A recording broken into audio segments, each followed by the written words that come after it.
hitung di 3 tahun terakhir, selain disertasi, saya mengerjakan sekitar 10 penelitian yang skalanya nasional, gitu ya. Jadi dilakukan di sekitar di setiap pulau di Indonesia, dan itu membuat saya merasakan kenikmatan gitu. Ih, kok menyenangkan sekali ya melakukan penelitian ini gitu. Penelitian yang dulunya saya anggap sebagai sesuatu beban, sesuatu yang menyusahkan, apalagi kalau kita sekolah gitu ya. Oh, kalau mau lulus harus meneliti dulu gitu. Nah, ternyata kalau kita sudah menemukan kliknya, kalau kita sudah menemukan di area mana sebetulnya ketertarikan dan minat kita, penelitian itu bisa menjadi hal yang mengasihkan dan malah mungkin adiktif, jadi kecanduan. Aduh, kok pengen tahu nih, pengen meneliti lagi, gitu ya. Nah, kenapa bisa seperti itu? Nah, ini ada tipsnya. Jadi tips kenapa sih kok kita bisa melakukan penelitian, kita kok bisa asik gitu dengan penelitian. Dan ini memang kalau kita belum sampai pada rasa itu, Bapak dan Ibu, semua dokumen-dokumen nanti yang kita siapkan, roadmap, RPS, memasukkan penelitian dalam pembelajaran gitu ya, itu akan menjadi sekedar dokumen. Karena bahan bakarnya berupa ketertarikan itu tidak ada gitu ya. Ini sebetulnya yang juga kemarin mungkin Bu Ketua Stikes kenapa mengundang saya, karena beberapa bulan yang lalu saya juga memang berbicara hal yang sama di institusi saya di Stikes Budi Luhur. Di Stikes Budi Luhur itu workshop tentang roadmap penelitian itu sudah beberapa kali dilakukan gitu. Cuma yang menjadi missing adalah bagaimana kemudian roadmap itu dilakukan, bagaimana kemudian dosen itu bisa melakukan penelitian gitu. Nah, itu yang kemudian dicoba saat itu uh, kami berkumpul gitu untuk sama-sama berdiskusi, yuk gimana yuk supaya kita lebih semangat. Nah, yang pertama supaya lebih semangat sebetulnya adalah memilih topik yang relevan, gitu. Jadi setiap kita pasti punya background gitu, background masing-masing. Ada yang dari kebidanan, ada yang dari keperawatan, ada yang dari kesehatan masyarakat mungkin ya. Kemudian ada teman-teman STBA dari bahasa gitu dan lain-lain. Nah, kalau kita melakukan penelitiannya dengan topik yang tidak relevan dengan bidang kita itu mungkin menjadi tidak menarik gitu ya. Jadi yang pertama memang kita perlu memastikan bahwa topik-topik yang kita teliti itu relevan, relevan dengan background keilmuan kita dan relevan dengan minat kita. Nah, topik ini juga nanti yang akan berguna saat kita menyusun roadmap penelitian. Jadi saat kita menyusun roadmap itu kita memang harus memegang aku tuh sukanya ini, ya. Misalnya sebagai bidan Ibu Dewi sukanya apa nih gitu ya? Apakah misalnya di persalinan, apakah misalnya malah Ibu Dewi tertarik pada vaksinasi itu program imunisasi yang dilakukan pada anak atau hal-hal lain itu yang kemudian nanti kita kembangkan lebih spesifik apa sih kemudian yang mau diteliti terkait dengan minat tersebut gitu. Nah, kemudian yang berikutnya adalah continuous learning. Ya mohon maaf Bapak dan Ibu, di slide saya ini mungkin ada campur-campur begitu, ada dalam bahasa Inggris, bahasa Indonesia. Mohon maaf, mudah-mudahan masih tetap bisa kita diskusikan bersama. Yang kedua tuh continuous learning, kita kadang-kala Bapak dan Ibu terperangkap dengan metode penelitian yang kompleks gitu ya, metode penelitian yang susah gitu. Belum apa-apa sudah mikir, oh kalau penelitian itu harus ngambil data, datanya harus banyak gitu ya. Padahal data sekunder itu tersedia banyak sekali. Oh, penelitian itu berarti kita harus turun ke lapangan. Padahal ada penelitian yang namanya review, yang tadi Ibu Ketua bilang evidence based gitu ya. Kalau berdasarkan evidence based review itu sangat tinggi. Apa namanya? Paling tinggi uh, kastanya gitu, hierarkinya kita lihat nih ya.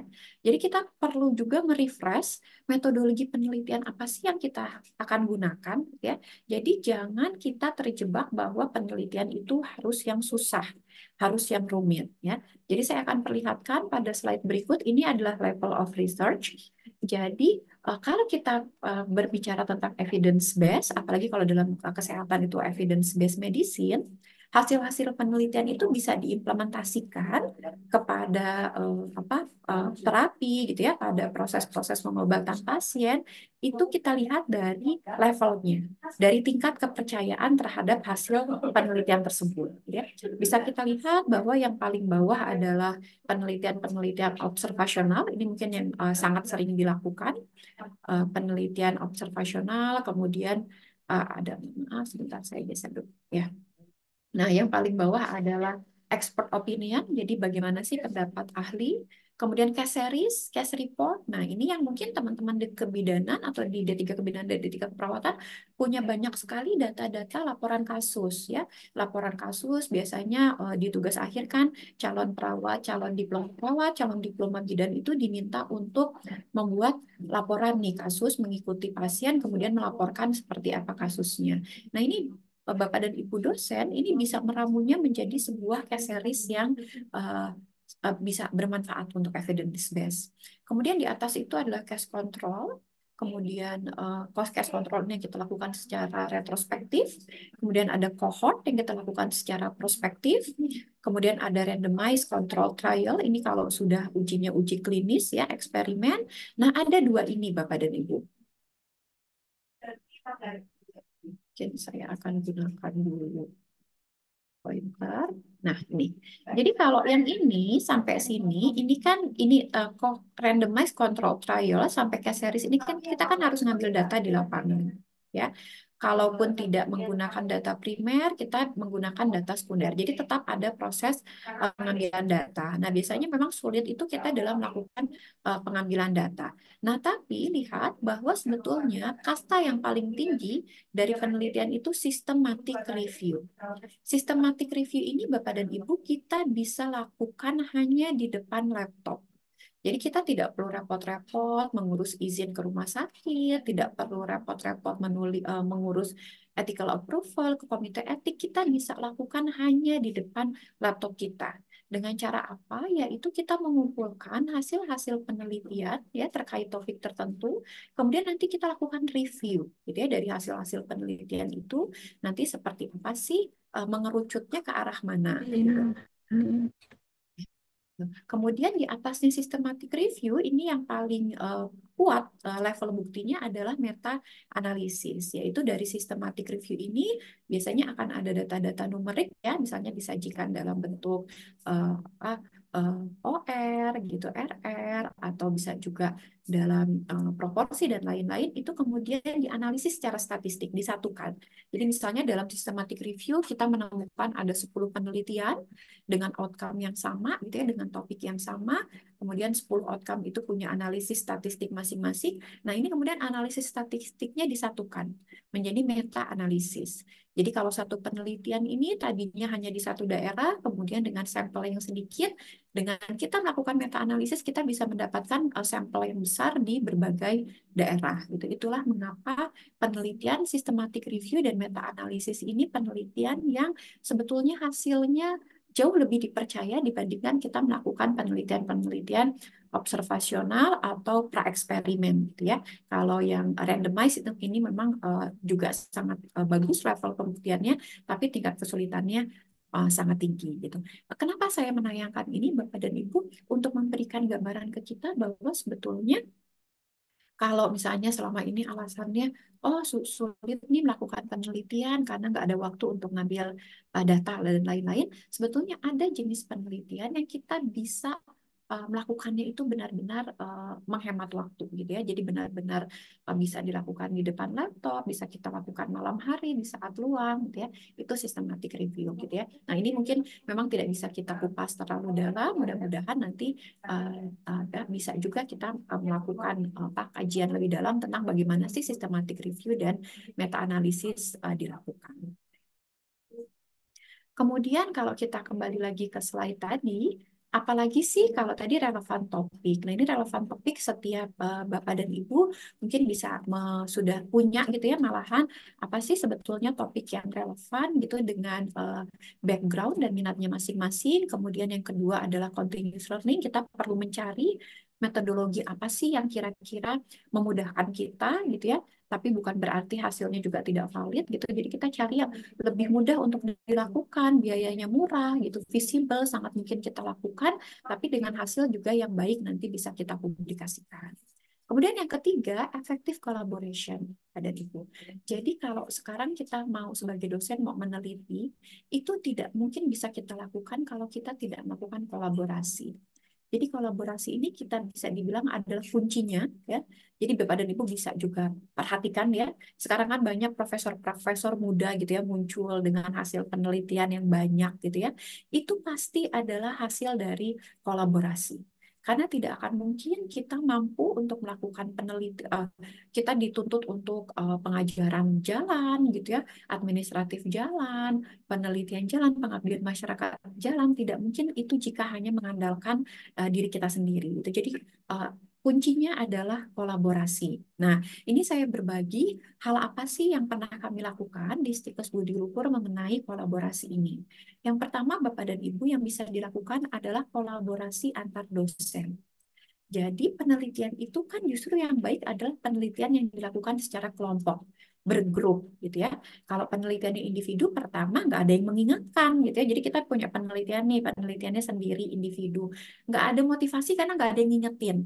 Kalau kita males ya udah gitu ya. Nanti kalau kita rajin, kita capek juga jadi capek sendiri gitu. Terus kalau bingung juga mikirnya sendiri gitu. Nah, yang sedang kami kembangkan adalah bagaimana kita membuat working group. Jadi working research group. Bagaimana sih di dalam prodi, dalam program studi itu ada kelompok-kelompok penelitian yang terdiri dari 3 sampai 5 dosen.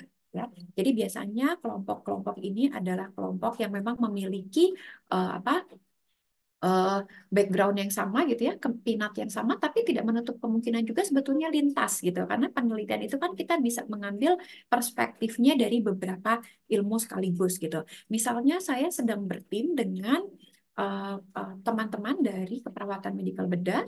Kemudian saya juga bertim dengan teman-teman di Stikes Budi Luhur dari kelompok biostatistik ya. Jadi kami punya keilmuan umum yang memang tidak backgroundnya bukan keperawatan, kebidanan, tapi di statistik gitu ya. Kami sedang melakukan penelitian bagaimana sih bisa membuat media edukasi video yang nanti bisa meningkatkan pengetahuan masyarakat mengenai palliative care. Karena di institusi kami itu salah satu unggulannya adalah keperawatan geriatrik. Jadi keperawatan lansia. Nah, kita tahu palliative care itu hal yang sangat penting gitu, dan itu biasanya dilakukan tidak hanya di rumah sakit, tapi juga harus dilakukan di masyarakat, di keluarga. Jadi kami membuat video-video edukasi tentang misalnya pemulasaran jenazah, bagaimana proses pendampingan sakaratul maut gitu ya, dan itu nanti akan diujikan, dilihat efektivitasnya. Jadi dilihat pre-nya seperti apa sih pengetahuannya masyarakat sebelum video itu kita implementasikan. Kemudian kita lihat postnya seperti apa, gitu ya. Nanti itu menjadi satu penelitian. Nah, nanti kemudian dari hasil penelitian ini kami akan melakukan program pengabdian kepada masyarakat. Jadi kami sebarkan video ini kepada masyarakat di daerah-daerah binaan kami, karena Stikes Budi Luhur juga punya MOU dengan banyak puskesmas gitu ya, kemudian juga dengan Kota Cimahi itu punya MOU. Nanti disebarkan. Ini menjadi program pengabdian masyarakat yang tidak satu titik. Jadi bisa menjadi beberapa program apa namanya pengabdian masyarakat. Ya padahal penelitiannya sederhana sekali Bapak Ibu. Hanya bagaimana sih membuat video gitu ya. Nah, itu saya nanti secara metode mendukung teman-teman dari keperawatan yang mendukung kontennya, teman-teman dari statistik yang nanti melakukan analisis dari datanya. Ya. Kemudian tidak hanya sampai di situ, kita berarti sekali jalan kita dapat penelitian, kita dapat pengabdian masyarakat gitu ya. Kemudian yang ketiga, kita akan bisa juga mendapatkan hak kekayaan intelektual. Dari apa? Dari video yang tadi kita teliti, yang kemudian kita sebarkan ke masyarakat sebagai media edukasi, itu bisa kita daftarkan menjadi paten dari kelompok itu. Jadi memang tidak dikuasai oleh satu dosen saja, tapi beberapa dosen ini menjadi terungkit gitu namanya, karena namanya akan masuk dalam penelitian iya, dalam pengabdian masyarakat iya, dan juga dalam nanti patennya. Jadi paten juga tidak dimiliki oleh individu, tapi dimiliki oleh kelompok. Itu kolaborasi yang mungkin bisa dilakukan juga nanti oleh Bapak dan Ibu di institusi masing-masing. Jadi bagaimana kita sekali jalan itu kita bisa mendapatkan beberapa output sekalian gitu, Bapak dan Ibu. Nanti kita bisa juga lebih detailkan dalam roadmap penelitian. Nah, ini yang sifatnya lecturer collaboration itu dibuat dalam bentuk working group, dan penelitian ini bisa kami ajukan menjadi penelitian dosen yang dibiayai oleh institusi. Jadi dalam hal kita melakukan penyusunan proposal, dalam melakukan pelaksanaan penelitiannya ini lebih mudah karena bertim, dan dalam hal pembiayaan juga lebih mudah karena penelitian ini kemudian bisa diajukan sebagai penelitian internal dari institusi gitu ya. Nah, nanti ke depan tentu sebetulnya banyak juga kita bisa mendapatkan pembiayaan-pembiayaan dari eksternal seperti dari Dikti atau dari sponsor-sponsor perusahaan gitu ya. Itu yang banyak saya lakukan di UGM, bahwa tidak pernah penelitian itu dibiayai oleh UGM. Tapi penelitian yang saya lakukan di UGM itu semua dibiayai oleh sponsor.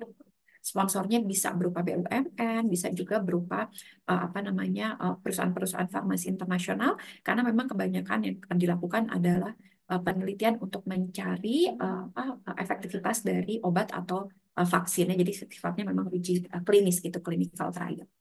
Kemudian yang berikutnya kadang-kadang dosen punya working group, dosen sama dosen, tapi sama-sama sibuk gitu ya, nggak jalan juga nih gitu. Mau ngambil data di lapangan sibuk. Nah, ada kolaborasi berikutnya Bapak dan Ibu, yaitu kita harus bisa berkolaborasi dengan mahasiswa.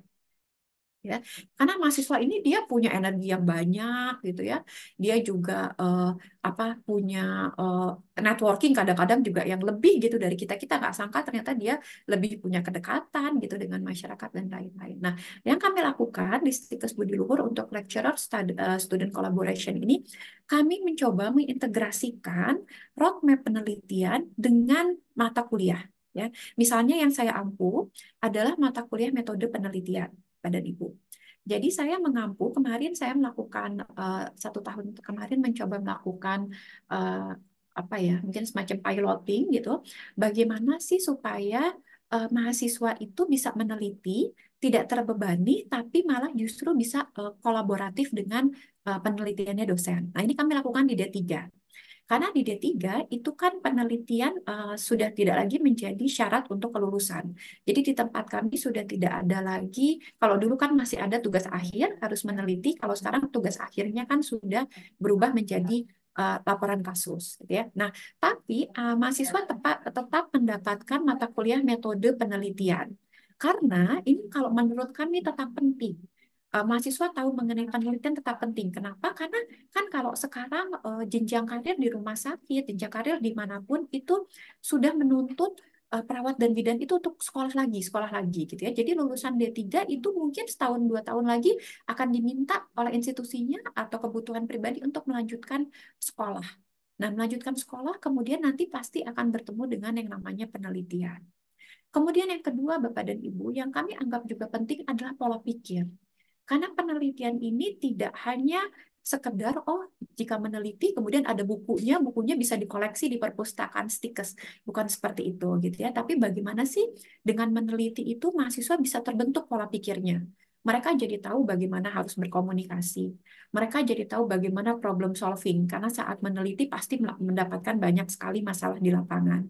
Mereka jadi lebih tahu juga bagaimana public speaking. Karena mereka harus mempresentasikan gitu ya. Mereka jadi tahu bagaimana berinteraksi dengan masyarakat dan lain-lain. Mereka jadi tahu bagaimana membaca data. Karena di bab 1 mereka harus minta data pendahuluan, mereka jadi tahu bagaimana sih membaca data ini dari Puskesmas. Puskesmas bilang bahwa jumlah kasus, 10 besar kasus di Puskesmas ini seperti ini gitu ya, per bulan gitu. Bagaimana sih kemudian mereka bisa membaca masalah yang terjadi dari laporan-laporan Puskesmas tersebut. Bagaimana kemudian mereka melatih untuk mencari solusi dengan membuat hipotesis. Bagaimana kemudian mereka mencari teori-teori gitu. Jadi buat kami tetap melakukan penelitian itu adalah membentuk pola pikir. Jadi tetap ada. Nah, bagaimana supaya tidak menjadi beban? Nah, yang dilakukan adalah Bapak dan Ibu, pada kuliah metodologi penelitian kami bagi menjadi 2 sesi. Jadi separuh semester pertama itu pemberian teori. Teori bagaimana sih melakukan identifikasi masalah, bagaimana sih membuat rumusan masalah, bagaimana kemudian membuat kerangka teori dan lain-lainnya, itu sampai dengan bagaimana analisis data. Itu kami taruh di paruh semester pertama. Setelah itu, kemudian mahasiswa dibentuk grup, ya. Jadi supaya tidak berat itu dibentuk grup. Kalau kemarin di D3 Kebidanan terakhir itu supaya lebih juga mudah, 3 orang. Satu grup itu 3 orang. Nah, setiap grup itu didampingi oleh dosen.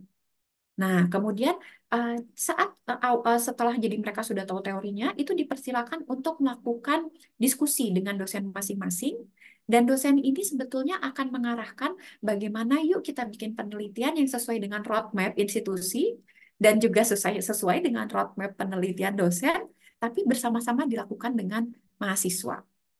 Nah, ini sangat membantu. Jadi saat itu kemudian mahasiswa, misalnya ada dosen kami yang eh, sangat apa itu fokus pada pembuatan aplikasi ya, aplikasi kebidanan. Jadi bagaimana sih misalnya kita punya aplikasi yang bisa diakses di handphone itu untuk tahu tumbuh kembangnya itu normal atau enggak gitu. Nah, itu bersama-sama dengan mahasiswa. Mahasiswa juga lebih tertarik kalau melakukan hal-hal yang kekinian gitu ya, seperti itu. Nah, itu kemudian paruh semester kedua itu jadi ada working groupnya bertambah. Kalau awalnya belajar teori, kemudian working groupnya hanya mahasiswa saja, ditambah dengan adanya kehadiran dosen. Nah, eh, hasil akhirnya, jadi penilaiannya itu adalah dari proposal yang mereka hasilkan. Jadi memang waktu itu karena juga memang masih dalam satu semester, setengah semester harus apa namanya, setengah semester itu harus belajar teori, setengah semester itu ditargetkan proposal aja dulu. Itu karena kalau terlalu diburu-buru juga nanti kualitasnya mungkin tidak akan terjaga. Jadi setengah semester itu mahasiswa bersama dosen membuat proposal penelitian yang kami memang bebaskan untuk itu boleh membantu roadmap penelitian dosen. Ya, jadi memang dipilihkan nanti mahasiswa-mahasiswanya itu yang minatnya memang searah dengan roadmap penelitian dosen. Nah, nilai akhir dari mata kuliah metodologi penelitian adalah hasil proposal. Jadi waktu itu sampai ujian proposal. Ya, jadi dapat nih proposal. Jadi dosennya punya proposal aja udah hal yang suatu yang berharga yang kalau dikerjakan sendiri mungkin sulit ya. Nah, tapi saat itu kami melakukan juga kajian dengan prodi, sayang nih kalau cuma proposal. Akhirnya kami menambah sebagai nilai praktikum. Jadi diminta masih kita bagaimana dosen dengan mahasiswa masih bersama-sama untuk melanjutkan. Jadi melakukan pengumpulan data sampai dengan analisis data. Ya, kemudian alhamdulillah mungkin juga karena mahasiswanya kooperatif ya, dosennya juga dosen karena terbantu kan jadi semangat gitu ya dosennya. Kenapa dosennya kok lebih semangat dibandingkan membimbing mahasiswa biasa? Karena dia merasa bahwa ini tuh sebetulnya juga akan membantu dia gitu. Jadi ini akan membantu dosen dalam bisa melaksanakan penelitian yang sesuai roadmap. Jadi saat itu kami tambah praktikum diadakan, jadi nilai praktikum untuk metode penelitian itu dengan melanjutkan, melakukan penelitiannya. Sampai Bapak dan Ibu kami tidak menuntut laporan tebal-tebal gitu, tidak. Output dari penelitian itu adalah manuskrip. Ya, manuskrip. Jadi tidak perlu buat laporan tebal, tapi buatlah manuskrip. Karena akan dipublikasikan. Akan dipublish, nanti nama mahasiswa masuk, nama dosen masuk. Karena yang nggak boleh itu Bapak dan Ibu kalau kita melakukan pola seperti ini, kemudian saat publikasi dianggap sebagai penelitian individu dosen. Itu nggak boleh. Tapi kalau kita melakukan penelitian pola seperti ini, kemudian saat dipublikasi kita memang akui itu penelitian dosen bersama dengan mahasiswa, dibuktikan dengan nama mahasiswanya ada gitu, itu boleh, sangat boleh malah gitu ya, karena kan memang kolaborasi itu suatu kewajiban. Jadi sampai manuskrip itu kemudian nanti akan menambah nilai gitu. Nah, manuskrip ini kemudian terserah dosennya. Dosennya mau publishnya di jurnal internal kampus boleh, mau cari yang Sinta 3, Sinta 1, mau kalau misalnya merasa percaya diri mau di jurnal internasional boleh gitu ya. Jadi kita memang sesuaikan dengan kualitas manuskrip yang dihasilkan. Tapi alhamdulillah sampai dengan manuskrip Bapak dan Ibu. Kemudian memang kami juga kebetulan tahun lalu punya international conference. Jadi Stikes kalau tidak salah 2 tahun sekali ya itu melaksanakan international conference. Jadi kami memang melakukan online seperti ini tapi sifatnya internasional, mengundang dari kemarin 3 negara kalau tidak salah ada dari Filipina, Pakistan, Jepang kayaknya lebih dari 3 negara kalau yang kemarin. Nah itu kemudian kami motivasi mahasiswa kalau kalian berani mempresentasikan di konferensi itu dalam bahasa Inggris, tidak usah saya lihat manuskripnya saya beri nilai A. Tuh, jadi Prodi juga setuju.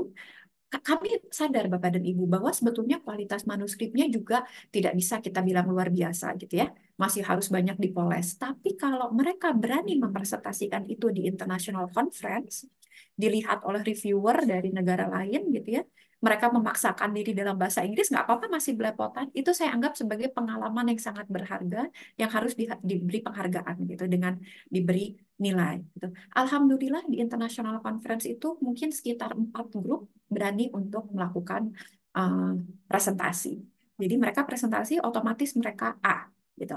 Nah, setelah itu nanti menjadi dosennya, melanjutkan udah dapat manuskrip, udah dapat poster karena presentasi itu kan otomatis membuat poster, itu Bapak dan Ibu menjadi poin juga kan untuk dosen. Nah, itu kami persilakan ini dikawal oleh pengampu mata kuliah. Jadi saya mengawal hanya sampai situ, sampai manuskripnya sudah jadi, silakan nanti dosen masing-masing pembimbing itu untuk mencari boleh mau publikasi di mana saja gitu ya, disesuaikan dengan kualitas manuskripnya. Tentu tentu itu seperti kita anggap draft ya, karena tetap harus untuk diperbaiki lagi, diperdalam begitu oleh dosennya gitu, supaya lebih layak untuk kita submit di jurnal.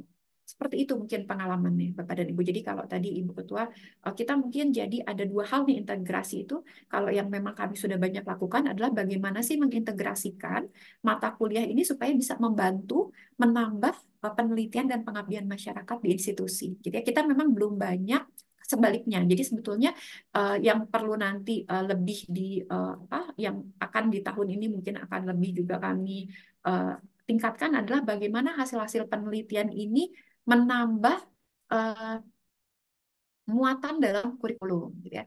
Jadi kalau kita sudah sering nih melakukan penelitian tentang pengobatan-pengobatan komplementer, mahasiswa kami suka sekali melakukan praeksperimen, misalnya bagaimana akupunktur itu pengaruhnya terhadap hipertensi, bagaimana kemudian senam itu terhadap penurunan itu. Mereka kayaknya sekarang anak-anak zaman sekarang tuh suka gitu ya, seperti itu ya. Mungkin karena sampelnya juga jadi lebih sedikit gitu, lebih mengasihkan gitu buat mereka. Nah, ini bisa nanti masuk ke dalam materi di perkuliahan, karena kami juga punya mata kuliah tentang terapi-terapi komplementer. Itu mungkin eh, apa ada yang mungkin Bapak Ibu mau sampaikan atau diskusikan sebelum kita lanjut ke slide berikutnya, karena mungkin yang kolaborasi eh, ini saya bercerita yang terjadi di tempat kami, tapi mungkin juga di tempat Bapak dan Ibu sudah lebih banyak yang dilakukan. Jadi kita bisa sharing nanti pola seperti apa sih yang paling sesuai yang bisa kita lakukan untuk tadi mengungkit ya, mengungkit meningkatkan jumlah penelitian dan pengabdian masyarakat di institusi. Mungkin Baik, Bu Dewi Bapak kita Ibu. bisa diskusi dulu mungkin ya. Nah, baik Ibu Dini. Bapak Ibu ada yang barangkali mau didiskusikan atau mau ditanyakan langsung dengan Bu Dini terkait dengan materi terutama adalah research collaboration yang baru saja disampaikan Bu Dini. Silahkan boleh raise hand-nya atau barangkali kita lanjut dulu Bu Dini.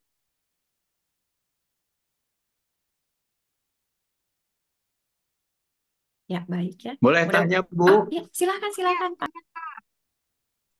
Saya melihat tadi collaboration-nya kan antara institusi dengan institusi. Iya Pak. Dan yang sedang saya lakukan ini adalah sehari-hari adalah sedikitnya adalah praktisi tentang herbal yang saya lakukan. Karena kebetulan saya juga bidang saya adalah terbelakangnya adalah apoteker. Apakah hasil informasi dari herbalis ini kan pada umumnya kan tidak mempunyai sertifikat ya Bu yang saya tahu. Mereka kan berdasarkan dari pengalaman. Apakah ini bisa termasuk salah satu research collaboration? Iya Dan Bu apakah Dini. ini diakui?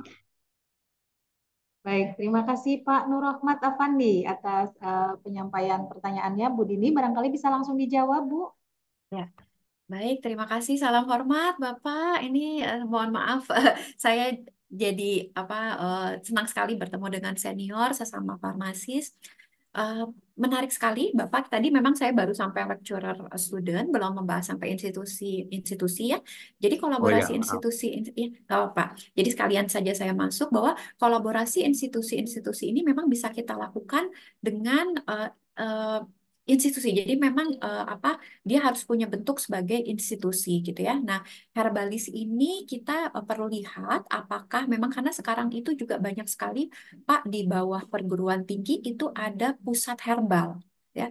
Di UGM juga ini ada. Jadi ada pusat di bawah Fakultas Kedokteran itu namanya pusat herbal. Jadi bagaimana sih meneliti pengobatan-pengobatan terkini gitu. Sekarang juga banyak berdiri semacam Herbal Institute gitu. Jadi dia penelitian kemudian nanti sampai jadi produk gitu ya. Waktu saya S1 juga saya ingat saya membantu dosen saya melakukan penelitian tentang meniran. Kemudian itu di Farmasi ITB meniran itu dijadikan produk yang dijual gitu Pak. Jadi kita bisa menyatakan itu sebagai institusi memang jika kita bekerja sama dengan institusi yang berbadan hukum gitu ya, bisa pendidikan atau bisa tadi pusat penelitian gitu. Nah, bagaimana kalau kita kerjasamanya dengan individu? Sebetulnya bisa saja kita memang menjadi kerjasamanya kita tidak bunyikan sebagai institusi-institusi, tapi kita kerjasama antar individu yang nanti kalau kita publikasi kita bisa state bahwa penelitian itu dilakukan oleh kita yang berasal dari institusi ini, kemudian penelitian dilakukan oleh individu tersebut gitu. Kalau menurut saya kalau misalnya Herbalis punya pengalaman gitu ya, kemudian berkolaborasi dengan kita, Pak. Kita sebagai apoteker, misalnya Herbalis itu punya pengalaman bertahun-tahun, tapi dia empiris, dia belum punya uh, hasil uji toksisitasnya, belum punya uji praklinisnya, begitu ya. Tapi pengalamannya itu bisa membantu kita dalam kemudian kita merumuskan metodenya gitu.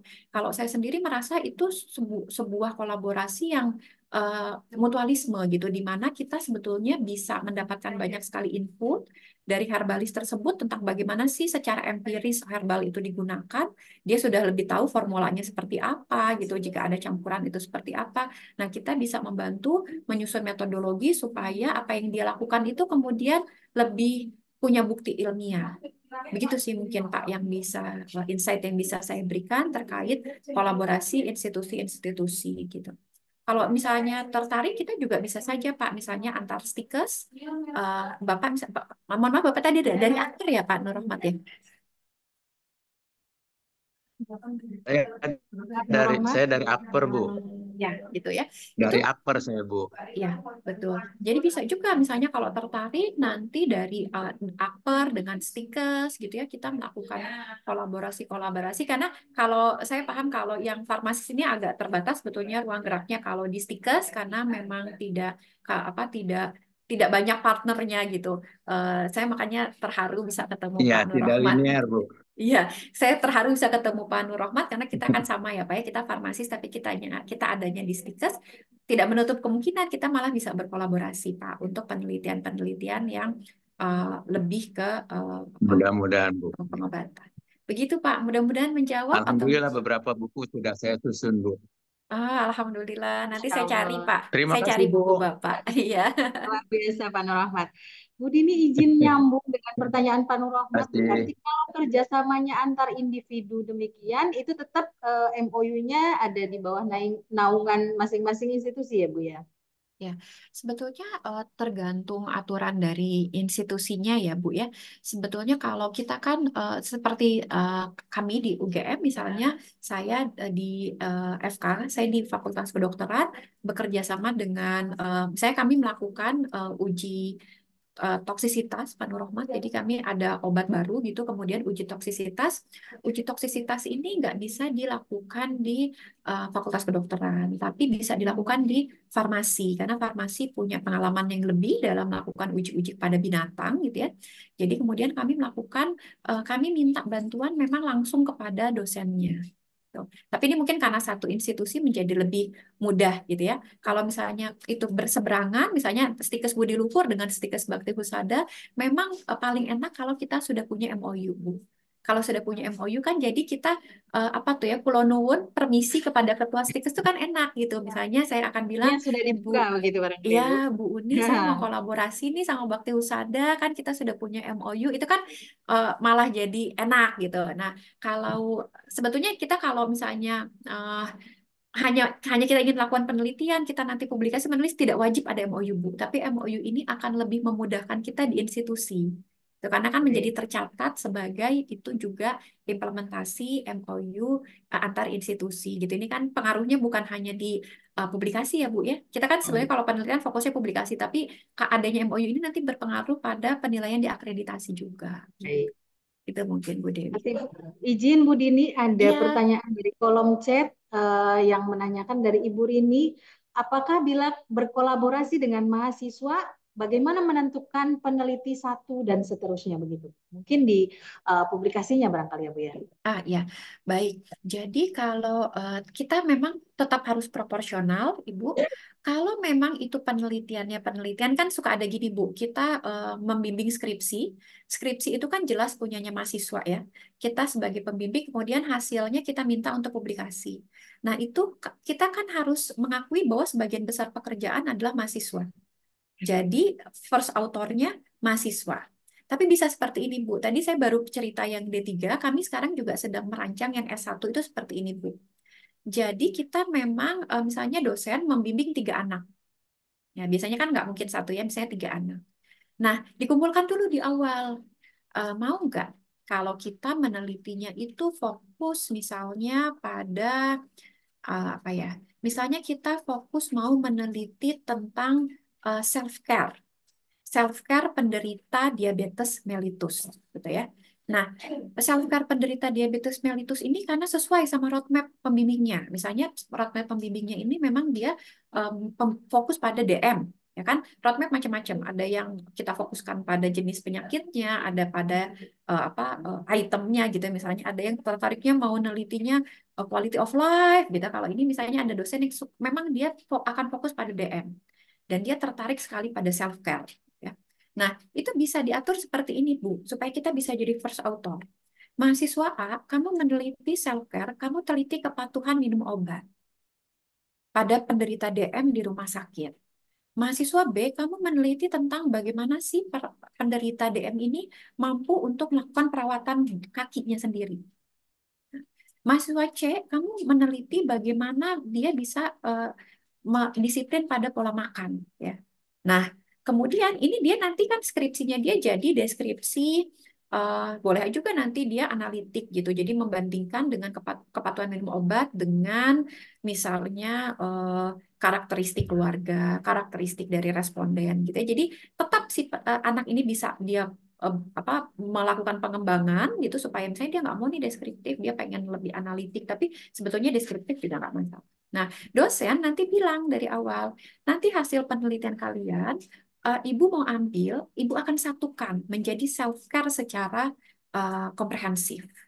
Nah, itu kan berarti kalau kita menyatukan itu, Bu, yang menyatukan kan kita.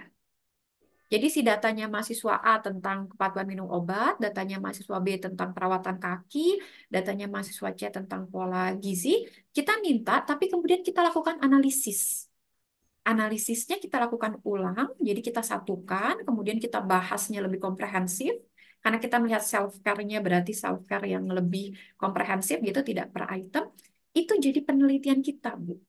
Saat publikasi kita boleh menjadi first author. Karena kan itu kita itu bukan lagi penelitian skripsinya mahasiswa, tapi sudah kita modifikasi. Jadi seperti itu. Nah, ini bisa juga kalau tadi working group, Bu. Kalau working group juga kadang-kadang gitu, kami juga kemarin sama. Kan ini bertiga, Bu Dini, nanti kalau publikasi nama siapa yang duluan? Nah, ini kan dosennya bertiga nih, nanti publikasi nama siapa yang duluan? Kan soalnya beda banget poinnya. First author, second author tuh beda banget poinnya. Tentu semua mengejarnya pengen jadi first author. Saya bilang gini tipsnya, Bu. Dalam satu penelitian, Ibu jangan jadikan itu satu manuskrip, Bu. Ibu pecah. Jadi misalnya saya punya penelitian tentang kalau saya kan banyak di evaluasi ekonomi ya Bu. Jadi punya penelitian farmakoekonomi.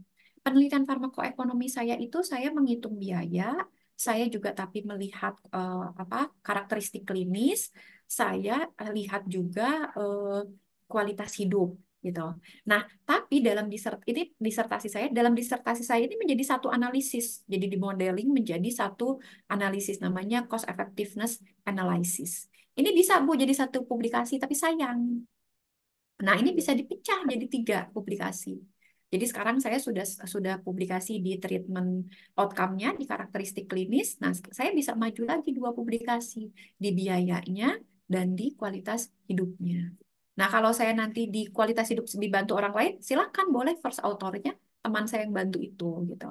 Nanti di biaya juga boleh karena saya sudah menjadi first author di yang klinis gitu. Jadi seperti itu Bu, di apa? Dibagi-bagi aja gitu. Mungkin saya sharing juga Baik. nih ya Bu ya. Jadi banyak sharing. Jadi saya teringat nih, jadi teringat eh, karena memang terus terang di kami juga kebanyakan kendala dalam tidak mau kolaborasi bikin grup-grup itu tuh gitu. Bagaimana bagi-bagi tugas, gimana bagi-bagi authorship gitu ya. Nah, saya di UGM ini saat saya kuliah, saya ketemu teman saya dari Universitas Sanata Dharma, Bu. Sanata Dharma itu swasta. Dia kalau keperawatan kayaknya nggak punya, tapi dia punya kedokteran, punya farmasi gitu ya. Pokoknya Sanata Dharma ini ibu bisa cek. Dia ini perguruan tinggi swasta yang publikasinya banyak sekali. Teman saya itu Bu, usianya 5 tahun di bawah saya, dia sudah lektor kepala. Bentar lagi dia mungkin profesor. Saya tanya, kamu kok bisa? Publikasimu kok banyak banget? Padahal namanya perguruan tinggi swasta itu beban administrasinya pasti lebih tinggi. Kita mengalami ya Bu ya. Kita semua swasta beban administrasi itu kan tinggi sekali ya.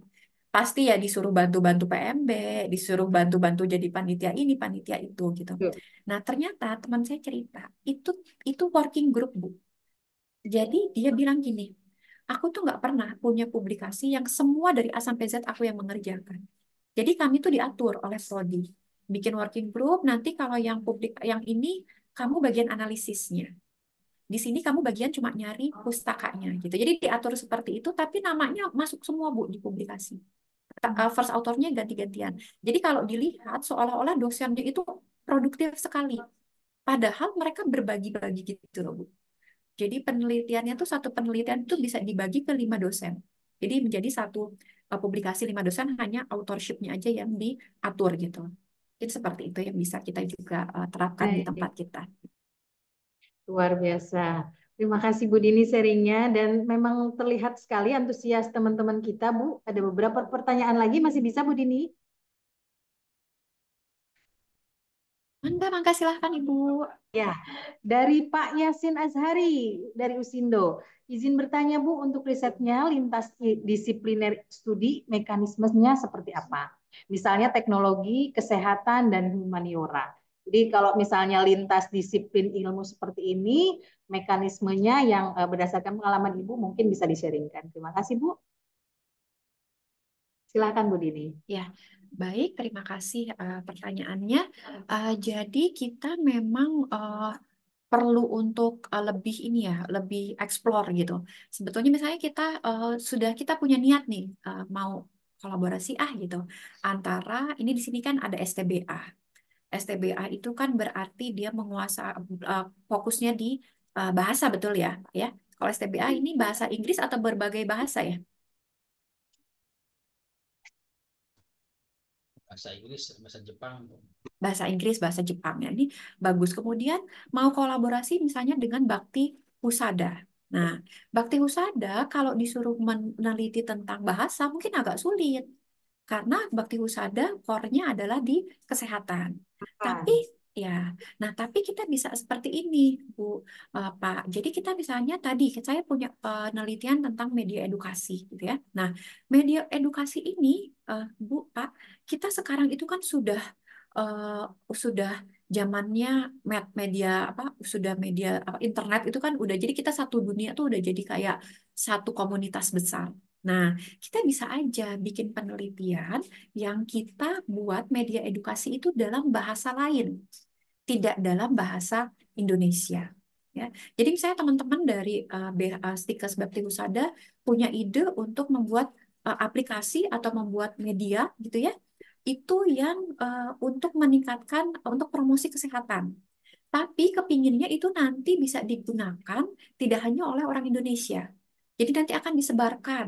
Disebarkannya akan dipasang di YouTube atau nanti malah akan menjadi aplikasi kita akan jual di Play Store. Itu kan bukan tidak mungkin loh Bu sekarang hal-hal seperti itu tuh ternyata kalau kita ulik gitu ya nggak susah-susah banget gitu. Apalagi kalau kita cuma pasang di YouTube gitu kan itu sesuatu yang mudah. Nah, supaya nanti viewernya bukan hanya orang Indonesia, kita mau bikin dalam bahasa Inggris.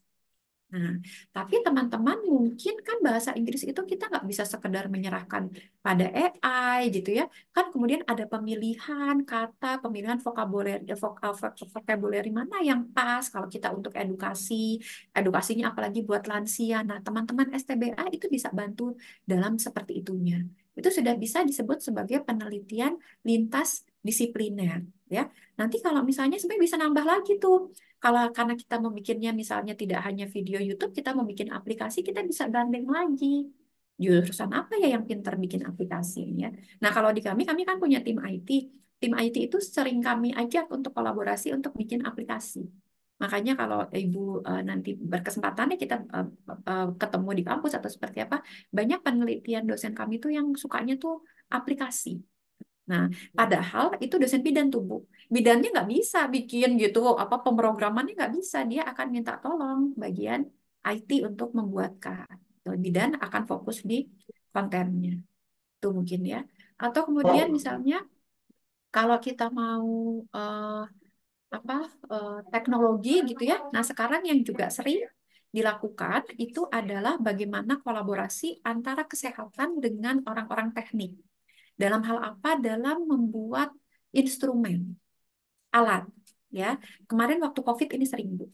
Jadi misalnya waktu COVID itu muncullah tiba-tiba produk lokal untuk ngitung saturasi, gitu ya. Kemudian seperti mungkin Ibu pernah dengar di UGM kita punya Genos yang hanya di apa membuang nafas itu nanti bisa mendeteksi eh, terinfeksi COVID atau enggak. Itu kan bukan orang kedokteran Bu yang bikin. Orang kedokteran nggak bisa bikin alatnya. Tapi mungkin orang-orang mikrobiologi di bawah Fakultas Kedokteran tuh tahu gitu bahwa dari buangan itu nanti si virus COVID itu bisa keluar juga. Nah, dibantu oleh teman-teman teknik untuk membuat alatnya. Jadi itu tuh mungkin beberapa contoh yang bisa kita lakukan. Teknologi bisa, kesehatan bisa, bahasa bisa gitu ya.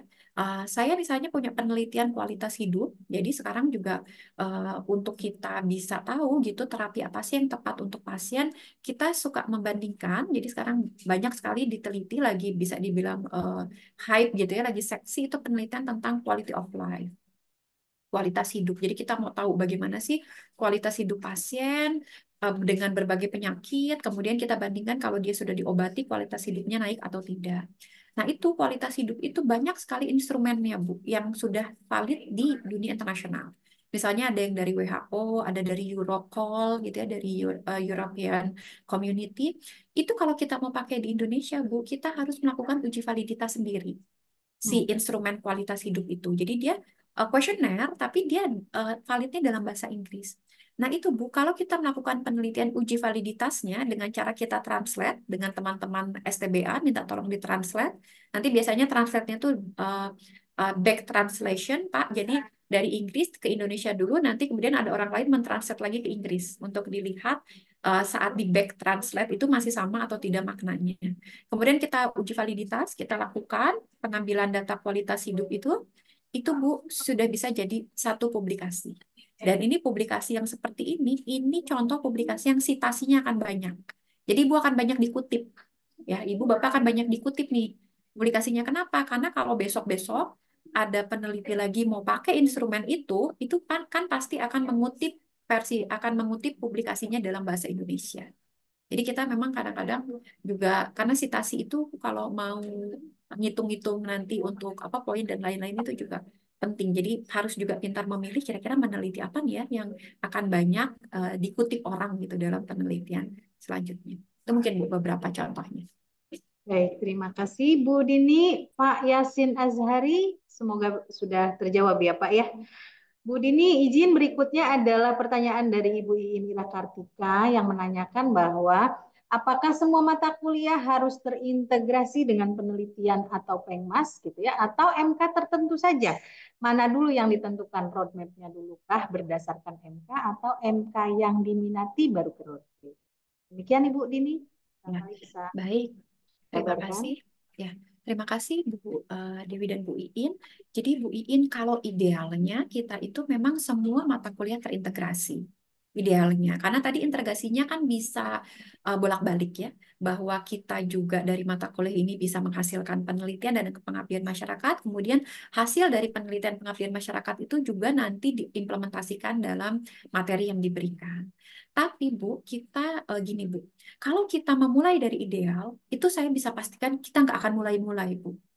Jadi sekarang kita ideal, misalnya Bu Ketua menginstruksikan semua harus terintegrasi. Ini Bu, apa namanya? eh eh, apa olap ya kalau kata bahasa orang awam. Jadi nggak akan bisa kita. Sulit. Nah, mulailah dari mata kuliah yang paling mungkin untuk diintegrasikan. Kalau pengalaman kami, dua mata kuliah Bu, yang ini sudah yang bisa mudah untuk terintegrasi. Yang pertama metode penelitian. Itu bisa terintegrasi dengan penelitian dosen. Yang kedua adalah promosi kesehatan. Nah, pengabdian masyarakat kami juga biasanya Bu, kalau dosen yang suruh ngerjain sendiri itu lama. Dalam satu semester satu juga enggak. Nah, akhirnya di tempat kami itu jadi masuk dalam penugasan mata kuliah pramukas. Jadi sama seperti tadi, sifatnya seperti yang metode penelitian, mahasiswa itu dibikin grup-grup gitu, kemudian nanti melakukan program pengabdian masyarakat bersama dengan dosennya. Itu bisa menjadi satu laporan pengabdian masyarakat gitu. Kadang karena dosen tuh idenya banyak, tapi eksekusinya yang nggak ada waktu. Jadi dosennya udah punya nih bahan untuk apa di misalnya bahan penyuluhan, wah dosen banyak banget dari hasil penelitiannya gitu misalnya. Tapi kan harus koordinasi ke RT, RW gitu ya, nanti mikirin tempatnya di mana tuh nggak ada waktu. Nah, disitulah teman-teman mahasiswa bisa membantu kita. Kemudian nanti kita juga bisa berbagi. Teman mahasiswa juga jangan sampai hanya benar-benar kita posisikan sebagai IO-nya gitu, tidak. Mahasiswa juga kita beri porsi untuk melakukan pengabdian masyarakat. Itu sangat bisa. Jadi nanti ada materi yang dijelaskan oleh dosennya, ada materi yang dijelaskan oleh mahasiswanya. Seperti itu Bu kalau pengalaman kami. Jadi dua mata kuliah, metode penelitian dan promosi kesehatan. Gitu. Baik, terima kasih Bu Dini. Bapak Ibu, ada yang mau bertanya lagi atau sharing pengalaman Bapak Ibu bidang penelitian atau pengabdian masyarakat? Sementara mungkin belum ada lagi ya Bu Dini ya. Nanti mungkin sambil jalan kita ini lagi diskusi lagi ya Bu Dini ya. Silakan Bu Dini. Baik, jadi saya lanjutkan. Kalau saya izin balik dulu. Jadi tadi kita sudah tahu bahwa kalau kita mau produktif, kita mau melakukan penelitian dan kita bisa tidak merasa itu beban. Tadi pertama topiknya kita harus sesuaikan. Kemudian kedua metodenya kita cari metode-metode yang apa ya? Jadi kita jangan terjebak dengan satu metode saja. Kita cari metode mana yang paling pas memudahkan kita.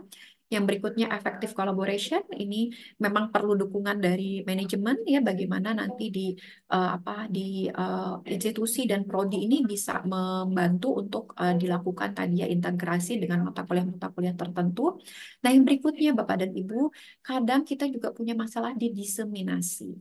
Ya, diseminasi ini padahal hal yang menjadi bukti. Ya, jadi misalnya ibu nanti ditanya gitu ya oleh asesor berapa kali melakukan penelitian. Sekarang kalau yang nggak terpublikasi kayak nggak diakui gitu ya. Jadi harus terpublikasi, harus terdiseminasi. Nah, diseminasi ini ada beberapa cara. Bisa kita dengan poster, mengirimkan poster kalau ada conference ya. Atau nanti kita ganti-gantian aja bikin conference gitu. Kami di Budilur juga seperti itu. Jadi kalau ada conference kami info gitu. Jadi ganti-gantian aja. Jadi nanti bisa saling mengirimkan hasil penelitian gitu di conference itu. Di conference bisa dua, bisa ibu bapak hanya kirimkan poster ya, atau bisa juga oral presentation. Nah, ini biasanya lebih mudah karena hanya abstrak saja. Nah, ini juga boleh kalau mau coba-coba gitu di yang internasional karena yang internasional poinnya lebih tinggi. Kemudian yang kita juga dituntut adalah bagaimana melakukan publikasi di jurnal. Nah, saya akan perlihatkan kepada Ibu contoh-contoh penelitian yang publish di jurnal. Nah, ini memang biasanya kalau yang kita kan ada yang internasional, ada yang nasional. Kalau nasional kita sekarang yang dilihat adalah Sintanya ya.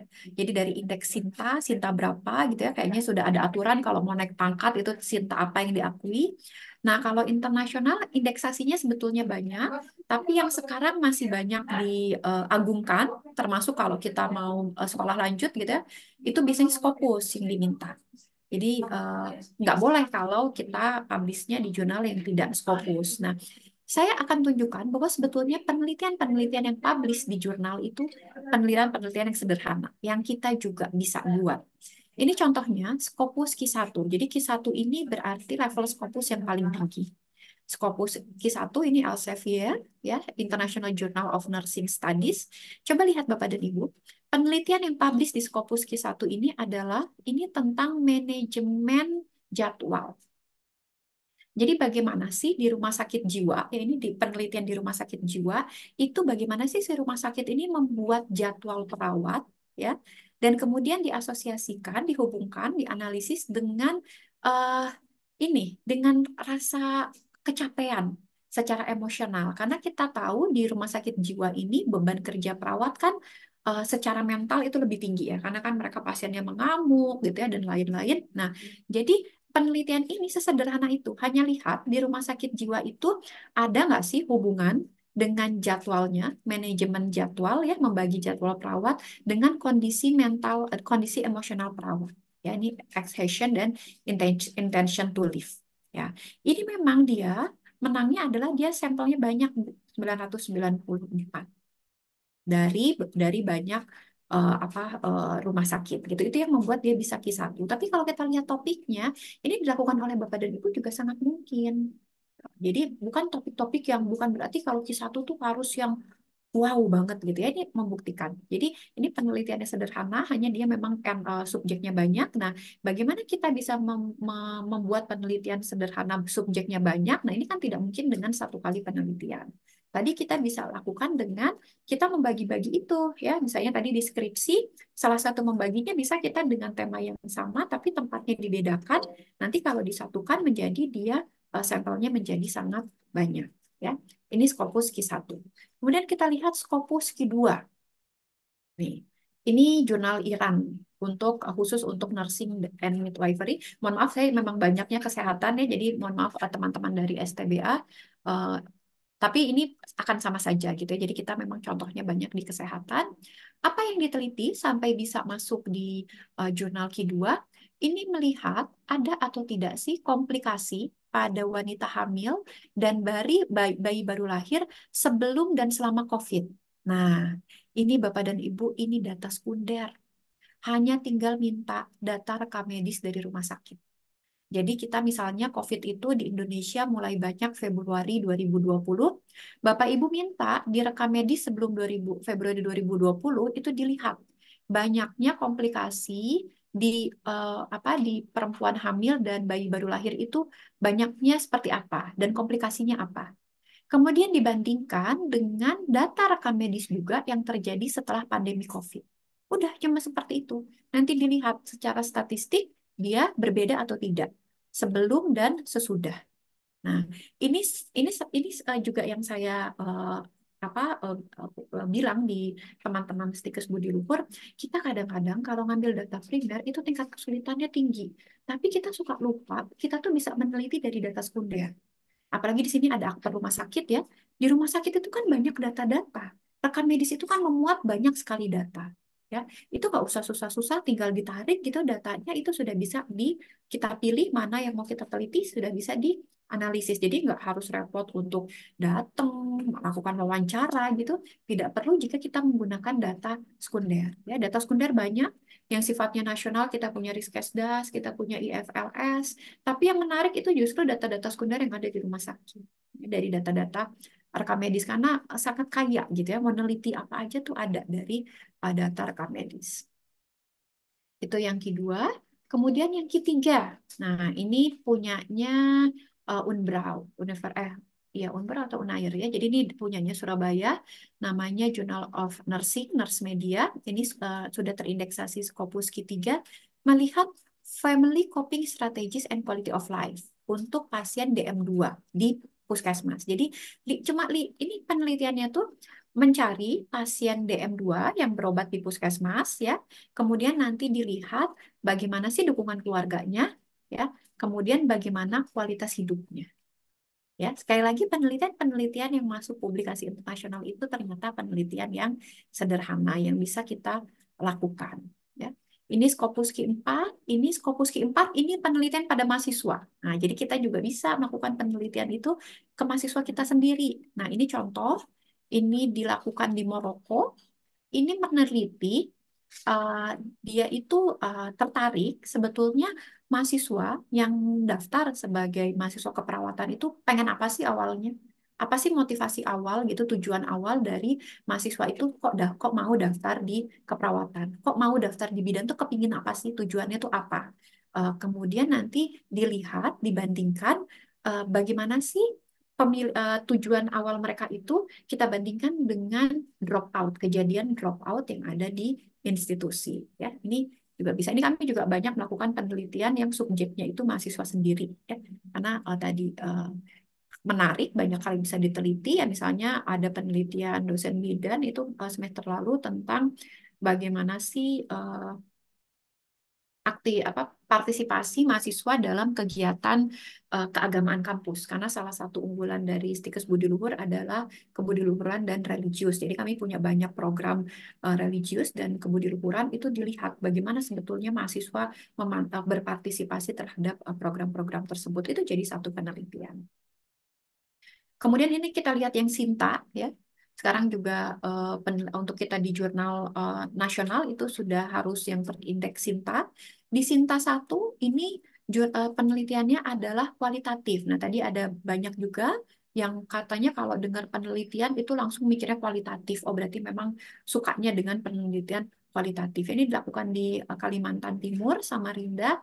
Bagaimana sih mengeksplor, jadi penelitian kualitatif yang mengeksplor kebutuhan dan masalah yang terjadi dalam persiapan kebencanaan. Nah, ini juga menarik.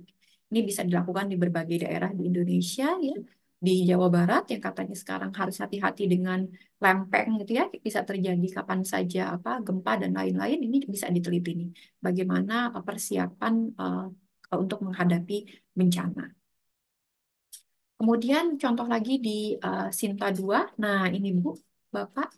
Ini Sinta 2 ini jurnal keperawatannya Pajajaran, Unpad, dia scoping review, Bu, Pak. Scoping review itu nggak ada ngambil data. Jadi ini scoping review tentang kepatuhan, jadi bagaimana untuk meningkatkan kepatuhan penderita terhadap glycemic control. Ya. Nah, ini scoping review itu jadi artinya kita hanya di depan laptop, kita cari penelitian mana yang pernah meneliti glycemic control tersebut. Tetap dibuat kriteria inklusi-eksklusi, ya biasanya nanti ratusan yang terjadi, nanti kemudian misalnya dapat 8 yang sesuai dengan inklusi-eksklusi kita review aja, kita bahas. Oh, hasil penelitian yang 8 itu seperti itu. Apa bedanya scoping review sama systematic review? Scoping review lebih mudah, dan dia tidak perlu ada analisis statistik, tidak sampai meta analisis, karena scoping review ini biasanya nanti outcome-nya jadi kadang yang membuat kita susah untuk membuat systematic review dan meta analisis itu karena outcome-nya beda-beda. Kalau scoping review masih mungkin, ini nanti outcome penelitian itu beda-beda. Ini menarik Bapak Ibu. Ini review itu sangat menarik karena tadi kalau misalnya udah grup nih tapi kok masih kurang nih, pengen punya penelitian yang individual. Nah, scoping review ini masih mungkin individu walaupun tetap nanti butuh butuh reviewer gitu. Tapi ini lebih itu bisa dilakukan kapan aja gitu. Ibu malam-malam di rumah, anak udah tidur, suami udah aman, bisa buka laptop, bisa melakukan review ini gitu ya. Jadi lebih bisa menyesuaikan, bisa dilakukan di sela-sela waktu luang. Kemudian ada Sinta 3, ini melihat impact dragon fruit, saya jadi lupa, buah naga ya dengan soybean. Nanti dilihat mana sih yang paling mana yang lebih baik dalam pengaturan glukosa darah pada pasien diabetik. Nah, ini juga kalau ini farmasi juga bisa ikut andil, ini bisa menjadi kolaboratif dengan keperawatan dengan farmasi gitu ya, atau keperawatan dengan gizi, ini bisa menjadi penelitian kolaboratif seperti ini. Nah, ini contoh yang Sinta 4. Kalau Sinta 4 masih bisa dalam bahasa Indonesia. Kalau Sinta 1 dan 3 kita manuskripnya harus dalam bahasa Inggris. Nah, ini membuat buku saku kader, Bu. Jadi misalnya kita menganggap kader itu kok di daerah tertentu, misalnya ini di Posyandu mana nih ya, Pare-Pare ya, di Sulawesi, itu nggak punya buku saku nih untuk pencegahan stunting. Nah, kemudian dosen sebagai peneliti membuat ini bisa nanti dilihat dengan sebelum ada buku saku dengan setelah ada buku saku apakah ada peningkatan pengetahuan atau tidak, itu menjadi penelitian bisa dipublish. Buku saku kadernya ini bisa kemudian kita sebarkan dalam kegiatan pengabdian masyarakat, kemudian bisa didaftarkan sebagai haki. Nah, ini contoh yang bisa bisa apa, penelitiannya sederhana tapi bisa tadi mendapatkan 3 sekaligus, penelitian, pengabdian masyarakat, dan haki ya, karena bisa dipaten. Itu contoh-contohnya. Apakah ada yang mau didiskusikan atau kita lanjut saja ke roadmap? Saya kira lanjut aja dulu ya Bu ya. Ya, baik. Atau Bapak Ibu ada yang mau bertanya? Baik, kita lanjut ya Bu. Ya. Baik, kita lanjut sekarang. Jadi tadi di awal kita sudah mudah-mudahan sudah mulai agak tertarik gitu ya. Kalau tadi masih, aduh berat, mudah-mudahan sudah mulai, wah kayaknya gampang nih kalau bisa kolaboratif. Wah, kayaknya gampang nih kita bisa minta bantuan mahasiswa. Terus ternyata nggak harus nyari yang susah-susah. Ternyata jurnal-jurnal penelitian yang terpublikasi itu juga penelitian-penelitian yang judulnya sederhana. Nah, kita lanjut kalau sudah mulai ada semangat, sudah mulai terbayang gitu ya. Nah, supaya lebih terarah, kita perlu membuat roadmap. Nah, jadi roadmap itu peta. Ya, kalau suka nemenin anak nonton Dora itu kemana-mana harus ada peta supaya tidak tersesat. Ya, sama dengan kita, Bu, Pak. Kita aktivitas kita gitu ya, itu tuh kadang-kadang semrawut gitu. Saya juga kadang-kadang kalau lagi hari yang sangat hektik gitu suka bingung. Ini kok hari ini nggak habis-habis gitu ya, kerjaan kok rasanya semrawut sekali. Nah, kalau kita tidak punya peta, nah kita jadi nggak nyampe-nyampe ya, kita nggak punya rencana nih, kita nggak tahu kita mau kemana, kita nggak bisa merencanakan kita naik apa gitu ya. Nah, roadmap itu sebetulnya sederhananya adalah peta. Kita perlu membuat peta, kita mau kemana, kapan kita pengen sampai di sana gitu ya, tahun berapa kita pengennya nyampe sana, dan kita mau naik apa sih ya. Nah, kalau dari segi teknologi ini saya ambil slide roadmap ini dari bahan sosialisasi Dikti supaya apa namanya, nah, sesuai gitu dengan apa yang memang diharapkan Dikti. Dari Dikti untuk teknologi mencontohkannya adalah Apple. Bagaimana Apple punya roadmap dari awalnya yang sederhana gitu sampai sekarang di tahun 2024 sudah sangat canggih ya, ini digambar baru sampai 2009 gitu. Nah, kalau teknologi mungkin lebih mudah membayangkannya. Kita yang di kesehatan, kita yang di bahasa humaniora itu juga masih suka bingung gitu ya. Apa sih sebetulnya yang mau kita tuju gitu. Kita sekarang tuh melakukan penelitian-penelitian, nanti hasil akhirnya tuh apa. Nah, itu yang perlu kita renungkan bersama. Nah, bagaimana roadmap itu dikembangkan? Memang karena dosen itu menginduk pada program studi dan program studi menginduk pada institusi ya. Ini mungkin karena dari Dikti, dari mulai di universitas, tapi kita bisa sesuaikan misalnya dari stikes atau dari apernya gitu ya, itu perlu ada renstra. Jadi perlu punya visi misi, dari visi misi itu diturunkan menjadi renstra. Rencana strategis, ada yang 5 tahunan, ada yang kemudian diturunkan ke per tahun. Renstra dari stikes, upper, atau universitas kemudian turun. Kalau universitas turun dulu ke fakultas, kalau di kita langsung turun ke prodi. Ya. Nah, prodi itu juga harus punya renstra. Mau apa sih sebetulnya, gitu ya? Misalnya prodi di Bakti Husada S1 keperawatannya sebetulnya mau unggulannya itu mau kemana sih, gitu. Ya nanti saya akan lihatkan beberapa contoh ya, kebidanannya tuh arahnya tuh mau kemana sih? Karena kalau ilmu kebidanan luas, ilmu keperawatan luas, ilmu farmasi luas, kesehatan masyarakat luas, bahasa luas gitu, dan institusinya banyak. Nah, kita mau mengambil tempat ya, mau mengambil peran itu tuh di mananya? Itu yang perlu dirumuskan bersama dalam level institusi. Kita tuh sebetulnya mau apa? Nah, karena penelitian itu harus sejalan. Roadmap penelitian harus sejalan dengan roadmap-nya visi misi dan renstra institusi. ya. Jadi jangan sampai institusinya tuh pengen misalnya unggulannya tuh kepingin, jadi misinya tuh pengen menjadi unggul dalam hal pengendalian infeksi. Karena mungkin di tempat itu memang yang menjadi burden, beban itu adalah penyakit infeksius.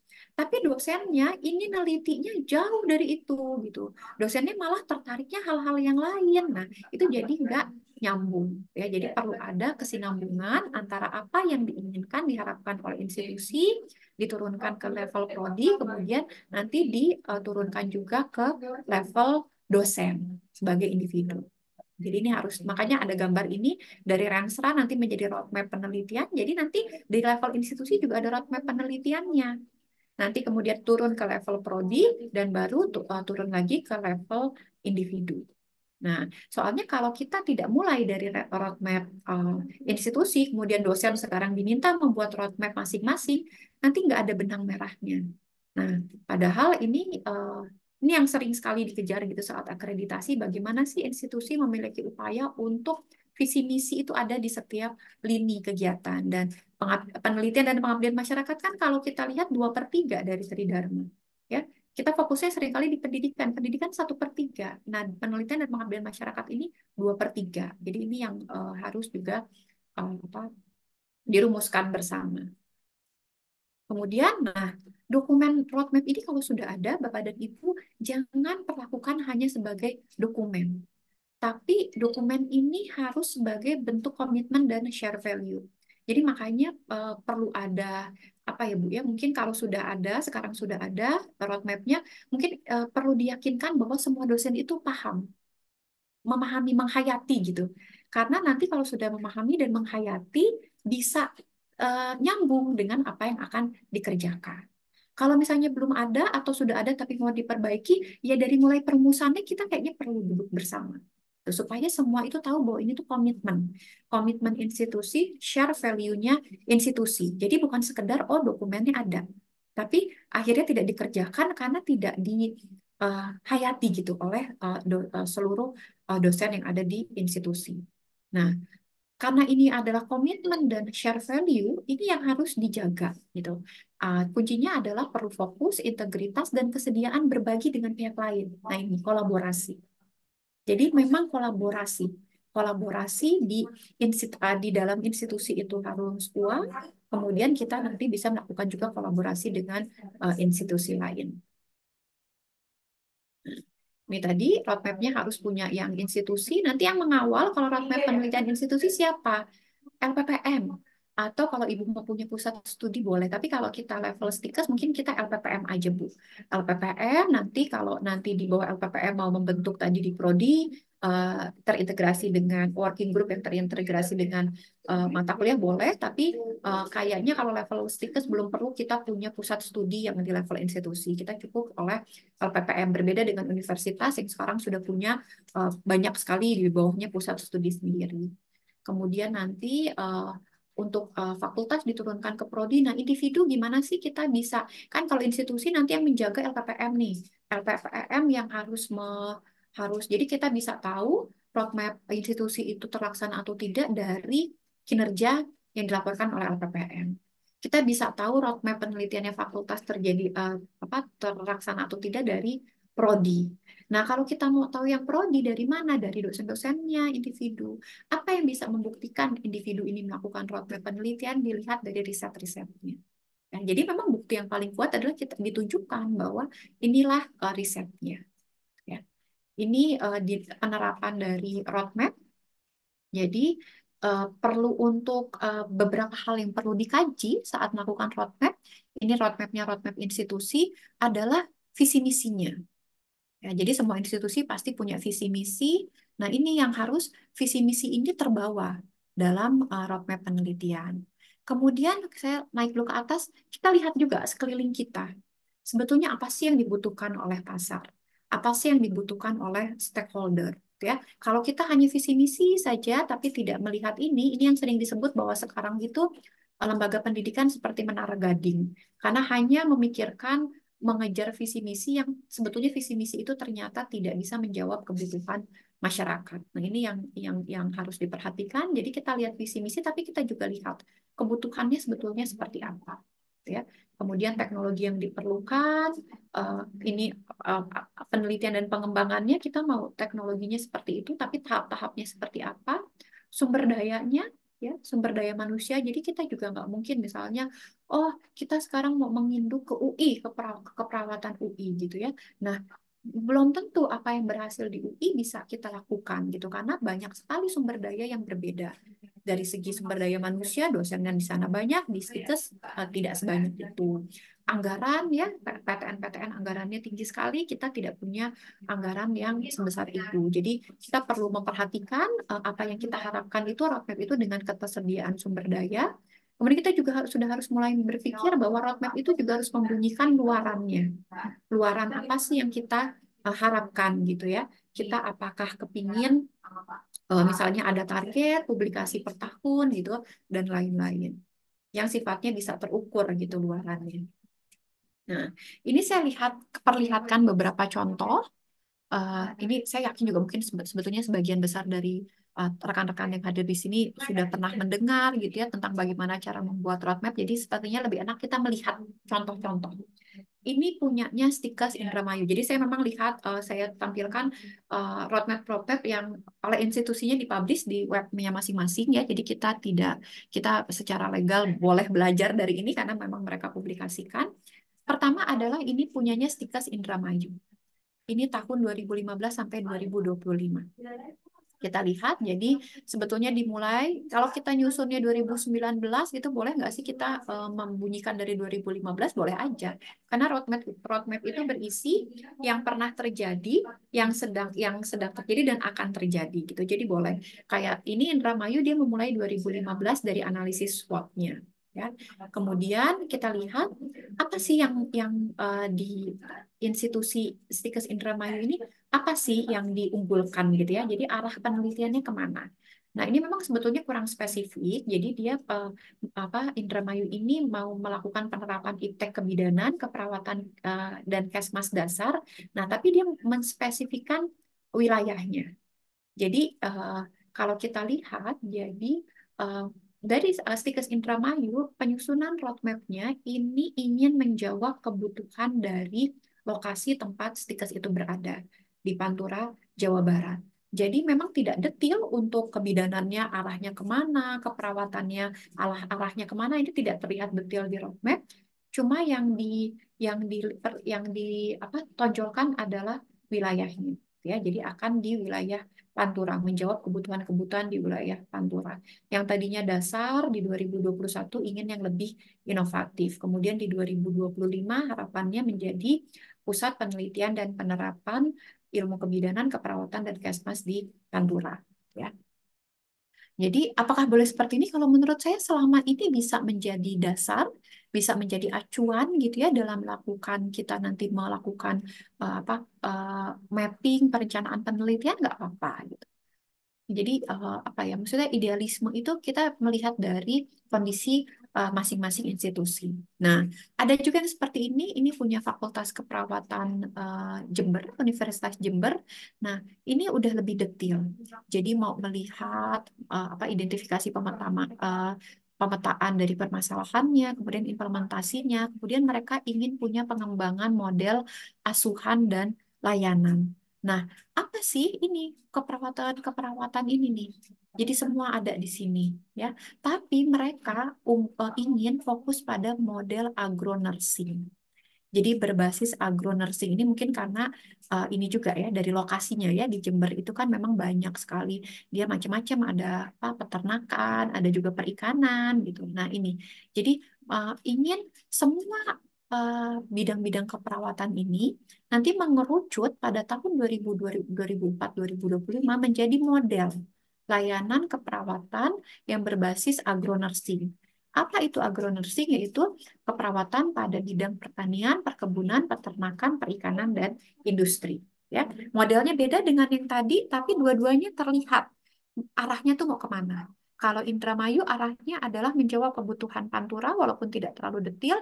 Nah, kalau Jember ingin menjawab kebutuhan agronursing. Ya, jadi permasalahan keperawatan pada area agricultural. Ini. Nah, ada juga ini punyanya Muhammadiyah Surakarta. Nah, kalau Muhammadiyah Surakarta, dia unggulannya penyakit kronis.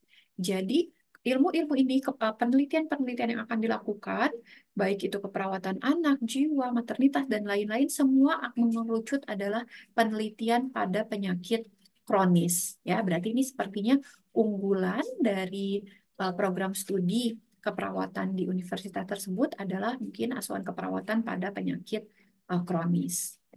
Jadi bisa tidak terlalu detail. Nah, ini saya contohkan yang lebih detail lagi.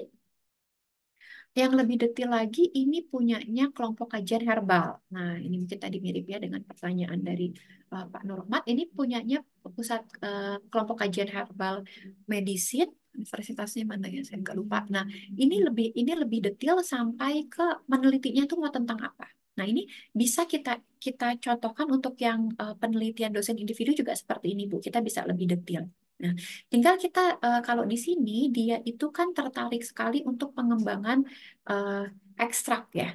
Jadi ada dua yang dia kembangkan yaitu ekstrak kulit manggis dan ekstrak Ipomea batatas.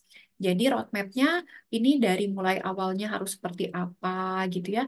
Kemudian nanti pada penyakitnya penyakit apa nih pada angina, penyakit NSTEMI gitu. Nah nanti hasil akhirnya diharapkan adalah adanya uji toksisitas dan adanya uji pada human supaya si Ipomea batatas ini nanti kalau sudah pada human sudah aman bisa menjadi produk gitu. Ini arahnya seperti itu. Nah, kita memang perlu tahu Bu, nanti di ujungnya ini misalnya kalau kita bikin sekarang 2024, kita misalnya di 2029 gitu ya 5 tahun.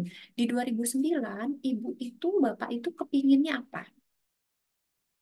Cita-citanya tuh apa gitu ya. Misalnya kalau institusi saya contohkan di Budi Luhur, institusi kami itu punya visi di kebudiluhuran religius dan memang ini ya punya semangat untuk go internasional gitu. Nah, kemudian di prodinya itu ada prodi keperawatannya itu unggulannya di geriatri lansia. Nah, diturunkan ke individu. Misalnya kalau dosen A, dosen keperawatan dari geriatrinya itu sangat tertarik untuk meneliti bagaimana sih tren penyakit kronis pada geriatri. Tuh. Jadi di 2029 ini pengennya sudah punya model bagaimana sih misalnya tuh model penanganan penyakit kronis pada lansia. Nah, nanti diturunkan. Kalau gitu, kalau di 2029 sudah jadi model, di 2028, 2027 itu harus dimulai dari penelitian apa dulu ya. Karena kan kalau mau jadi model itu kan itu dia panjang ya. Berarti kan harus neliti dulu bagaimana sih mungkin kita perlu juga punya penelitian deskripsi sebetulnya penyakit kronis apa yang banyak terjadi di lansia di Indonesia atau di Jawa Barat atau misalnya di Kota Cimahi gitu tempat Budi Luhur berada. Kita bisa diawali dengan penelitian deskriptif. Kemudian kita melihat determinan dari terjadinya penyakit-penyakit kronis itu apa. Ya, kemudian kita juga mungkin bisa melakukan penelitian kalau sudah punya determinannya, kita coba melakukan penelitian intervensi. Ya, intervensi kalau tadi misalnya determinannya itu kebanyakan adalah uh, pola makan. Nah, apa sih yang bisa kita lakukan? Intervensinya penelitian seperti apa yang bisa menjadi perbaikan gitu, perbaikan supaya nanti orang lansia di sekitar itu tidak lagi mudah untuk terkena penyakit kronis gitu ya. Nanti dari intervensi itu kita bisa kembangkan, kita lihat dan bisa menjadi model. Nah, ini untuk penelitiannya. Nanti di bawahnya, jadi lebih baik, ini saya contohkan memang roadmap penelitian lebih baik nanti sekaligus dengan roadmap pengabdian masyarakat. Ya. Kalau saran saya Bapak dan Ibu, setiap penelitian itu harus ada pengmasnya. Jadi nggak usah sendiri-sendiri gitu, nggak usah, oh kita penelitiannya harus punya segini, nanti pengmasnya berarti cari tema yang lain. Tidak terus seperti itu, jadi setiap penelitian langsung dibuat. Jadi mungkin bisa seperti ini, nanti di atasnya penelitian, di bawahnya itu pengmasnya. Ya, misalnya tadi kita punya penelitian adalah, misalnya di salah satu tahunnya adalah misalnya eh, determinan dari penyakit kronis yang terjadi pada lansia. Nanti kita kan jadi punya tuh Oh, berarti kita tahu bahwa kebanyakan orang yang sakit itu karena merokok, karena ini, karena ini. Ini bisa menjadi edukasi, penyuluhan, gitu ya, bisa menjadi penyuluhan, bisa juga pengabdian masyarakatnya kita melakukan apa? eh, kita bisa melakukan eh, pemberian apa? Kita ajak senam bersama, olahraga bersama, atau kita mengajak untuk melakukan acara masak bersama, memasak yang sehat, yang sesuai dengan diet lansia, gitu ya. Kemudian nanti model, kalau sudah jadi modelnya, nanti seperti apa? Oh, kita bisa membuat buku. Dari model tersebut bisa menjadi buku, buku yang bisa digunakan oleh dinas kesehatan, bisa digunakan oleh puskesmas dalam penanganan lansia gitu. Nanti buku ini paten. Nanti kalau tadi misalnya melakukan penyuluhan, brosur juga bisa dipatenkan. Kita bikin buklet gitu, leaflet saat penyuluhan itu bisa juga menjadi haki, menjadi paten. Jadi dalam membuat roadmap ini di atasnya penelitian, di bawahnya bisa penmasnya, sekaligus kita bisa pikirkan kira-kira haki apa yang bisa kita ajukan dari item-item tersebut. Mungkin itu tentang roadmap Bapak dan Ibu. Jadi memang saya tidak banyak bercerita tentang teorinya karena saya yakin juga sudah berulang kali ini sering sekali seperti saya di tim melakukan sosialisasi, tapi kita lebih berdiskusi bagaimana membuatnya berdasarkan contoh-contoh yang ada, kemudian juga berdasarkan tadi semangat-semangat ya, semangat penelitian yang bisa kita lakukan. Mungkin itu Bu Dewi. Baik, Bu Dini, kita bersemangat dulu sekarang dengan tepuk tangan untuk diri kita sendiri. Baik, terima kasih Bapak Ibu. Mudah-mudahan hal yang sederhana ini juga membangkitkan semangat kita untuk terus bergiat di dalam bidang penelitian dan pengabmas. Baik Bapak Ibu, tadi Bu Dini sudah jelas banget memaparkan apa itu roadmap, kemudian keterkaitannya dengan pembelajaran dan roadmap masing-masing dosen dari institusi sampai dengan dosen. Bapak Ibu barangkali ada yang mau bertanya dengan narasumber, disilahkan untuk raise hand atau menuliskan pertanyaan tersebut di kolom chat. Disilahkan Bapak Ibu. Boleh bertanya lagi, Bu? Silahkan Pak Nur Rahmat. Ya, mungkin apakah ini termasuk ke dalam roadmap atau tidak? Pertanyaannya sederhana, Bu. Penelitian ini apakah harus selalu didukung dengan pengujian? Nomor satu. Dan kalau di dalam herbal, itu ada bahannya itu ada yang disebut ekstrak, ada yang disebut simplicia. Nah, kebetulan di sini ada pakar penelitian. Apakah kedua bahan ini dari hasil penelitian nilainya bisa sama atau tidak? Terima kasih, Bu. Baik, terima kasih Pak Nur Rahmat. Mohon izin Bu Dini untuk bisa langsung menyampaikan jawabannya. Ya, baik. Terima kasih Pak Nur Rahmat. Yang pertama tentang uji, mungkin maksudnya ujinya tuh seperti uji potensi atau uji toksisitas begitu ya Pak ya? Ada uji empiris juga, ada Uji uji empiris. klinik. Ya, Iya. betul. Jadi sebetulnya kalau kita menjawab secara umum gitu ya, apakah setiap penelitian perlu uji? Tentu tergantung dengan metodenya. Ya, memang kalau terus terang saya dulu awalnya Pak, saat saya lulus dari farmasi, karena memang kami di saat kuliah itu jarang sekali, saat itu memang kurikulum farmasi komunitas masih kurang banyak gitu ya. Jadi saya dulu berpikir kalau meneliti itu harus di lab, harus ada pengujian. Kalau yang bukan di lab itu berarti bukan penelitian gitu. Tapi setelah saya belajar epidemiologi gitu dan lain-lain baru tersadar tidak seperti itu gitu ya. Jadi memang misalnya Pak kita mau meneliti herbal, apakah harus kita roadmapnya itu uji-uji gitu? Ya enggak juga. Tergantung kita mau membawa arahnya kemana. Misalnya kita mau gini Pak, bisa juga kita meneliti, tapi kita arah meneliti herbalnya tuh kita pingin membuat bagaimana sih kita mencari tahu pola pemakaian obat herbal di masyarakat. Kemudian dari informasi itu kita nanti ingin punya eh, apa media edukasi gitu. Jadi kita pengen punya buku gimana sih supaya masyarakat itu menggunakan herbal dengan lebih baik gitu ya. Karena misalnya fenomena di masyarakat kalau obatnya dari dokter, obat sintetis itu dia lebih patuh gitu ya. Tapi kalau herbal ngerasanya nggak apa-apa, nggak diminum, kelewat dosis nggak apa-apa gitu. Itu kita bisa tangkap bagaimana itu di masyarakat gitu. Kemudian nanti kita menyusun gimana sih edukasinya supaya lebih rasional penggunaannya. Atau kita juga bisa juga meneliti tentang herbal itu, kita melihat sebetulnya bagaimana Pak pola penggunaan obat herbal yang bersama dengan obat non herbal. Karena interaksinya seringkali tidak apa ya, seringkali diabaikan gitu. Padahal misalnya obat TB itu ternyata saat diteliti itu interaksinya banyak sekali dengan herbal. Yang kalau digunakan bersama-sama berarti akan ada efek antagonis gitu ya, ada efek yang saling merugikan gitu. Nah, itu bisa kita meneliti herbal yang tapi cakupannya komunitas, Pak. Jadi kita tidak perlu melakukan pengujian-pengujian. Jadi bisa seperti itu. Saya bidangnya malah lebih ke seperti itu, Pak. Jadi lebih untuk melihat bagaimana sih itu polanya di masyarakat. Jadi tidak melulu harus uji gitu ya, karena apalagi kalau misalnya sebagai farmasis di Stikes, kadang-kadang kan kapasitas labnya Stikes berbeda dengan kebutuhan kapasitas labnya Ya. farmasi gitu ya Pak. Jadi saya juga agak bingung kalau menelitinya di lab, fasilitasnya nanti harus jadi ikut tempat lain, jadi lebih susah. Kemudian ekstrak dan simplisia gitu. Sebetulnya kalau kita lihat Pak, kalau yang digunakan di masyarakat dalam bentuk jamu-jamu kering itu kayaknya malah lebih banyak yang simplisia. Simplicia. Iya, betul Pak. Jadi sebetulnya menarik juga. Kita misalnya melihat bagaimana kan yang lebih banyak beredar karena lebih murah, lebih mudah apa namanya prosesnya itu kan simplisia.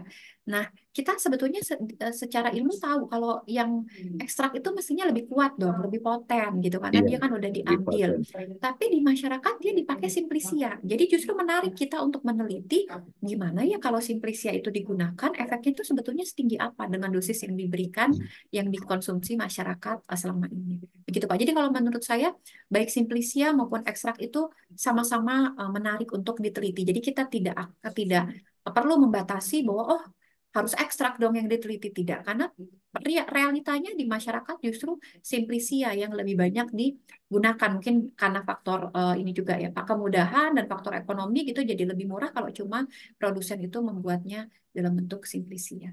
Begitu Pak. Ya, menarik Bu. Terima kasih. Baik, terima kasih Bu Dini, terima kasih Pak Nur Ahmad. Berikutnya izin ya Bu, pertanyaan berikutnya dari Ibu Lucy. Beliau menanyakan, Assalamualaikum Bu, bisa tidak memberikan contoh penelitian yang terintegrasi pada mata kuliah atau pada RPS sesuai dengan contoh roadmap yang sebelumnya sudah disampaikan. Silakan Bu Dini. Ya, baik. Ini terus terang saya belum menyiapkan ya Bu ya, jadi agak sulit nanti nyarinya, agak lama kalau harus menunjukkan. Tapi tadi yang pernah saya ceritakan, itu mungkin kalau ada kesempatan boleh juga sharing lebih dalam. Kalau yang pernah saya lakukan sebagai dosen pengampu itu di RPS metodologi penelitian, itu memang kalau di yang harus diberikan mata kuliahnya apa, materi kuliahnya dari mulai penyusunan bab 1 sampai dengan analisis data itu diberikan, Bu ya. Nah, masuk integrasi dengan roadmap itu adalah di penugasannya. Jadi di paruh semester berikutnya mahasiswa dibagi working group. Nah, itu boleh untuk melakukan penelitian. Jadi penelitian secara berkelompok dibimbing oleh dosen dan ini dibebaskan untuk memilih sesuai dengan roadmap penelitian dosen. Jadi justru memang si mahasiswa itu diarahkan.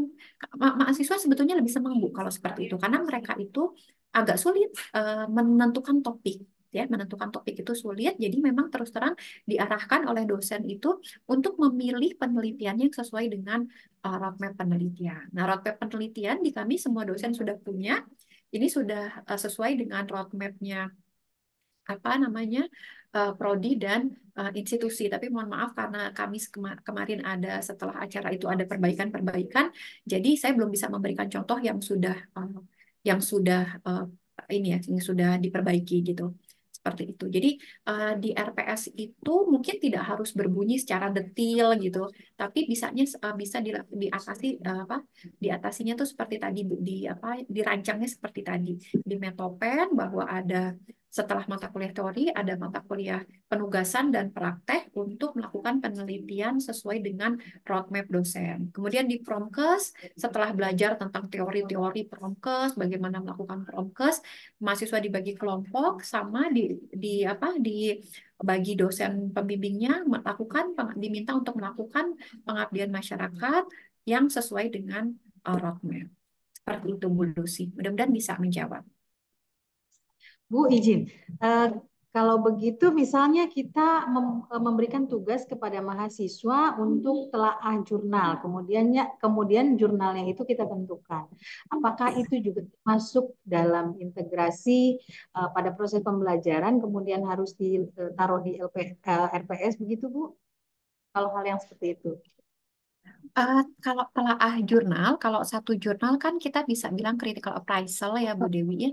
Itu memang bisa masuk sebagai terintegrasi dalam kita menyusun kerangka teori. Ya, jadi kita misalnya kita mau bikin landasan teori, kita misalnya dosennya punya penelitian, kemudian butuh input gitu, butuh input yang sudah pernah dilakukan seperti apa, terus teori-teori yang ada seperti apa, itu boleh untuk memberikan tugas penugasan kepada mahasiswa. Nah, tapi dia tadi inputnya adalah ke pustaka atau karena beda dengan review. Kalau review itu jurnalnya nggak bisa satu.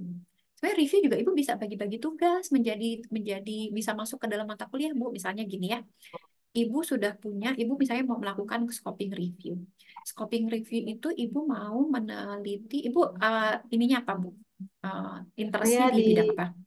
BBL Bu.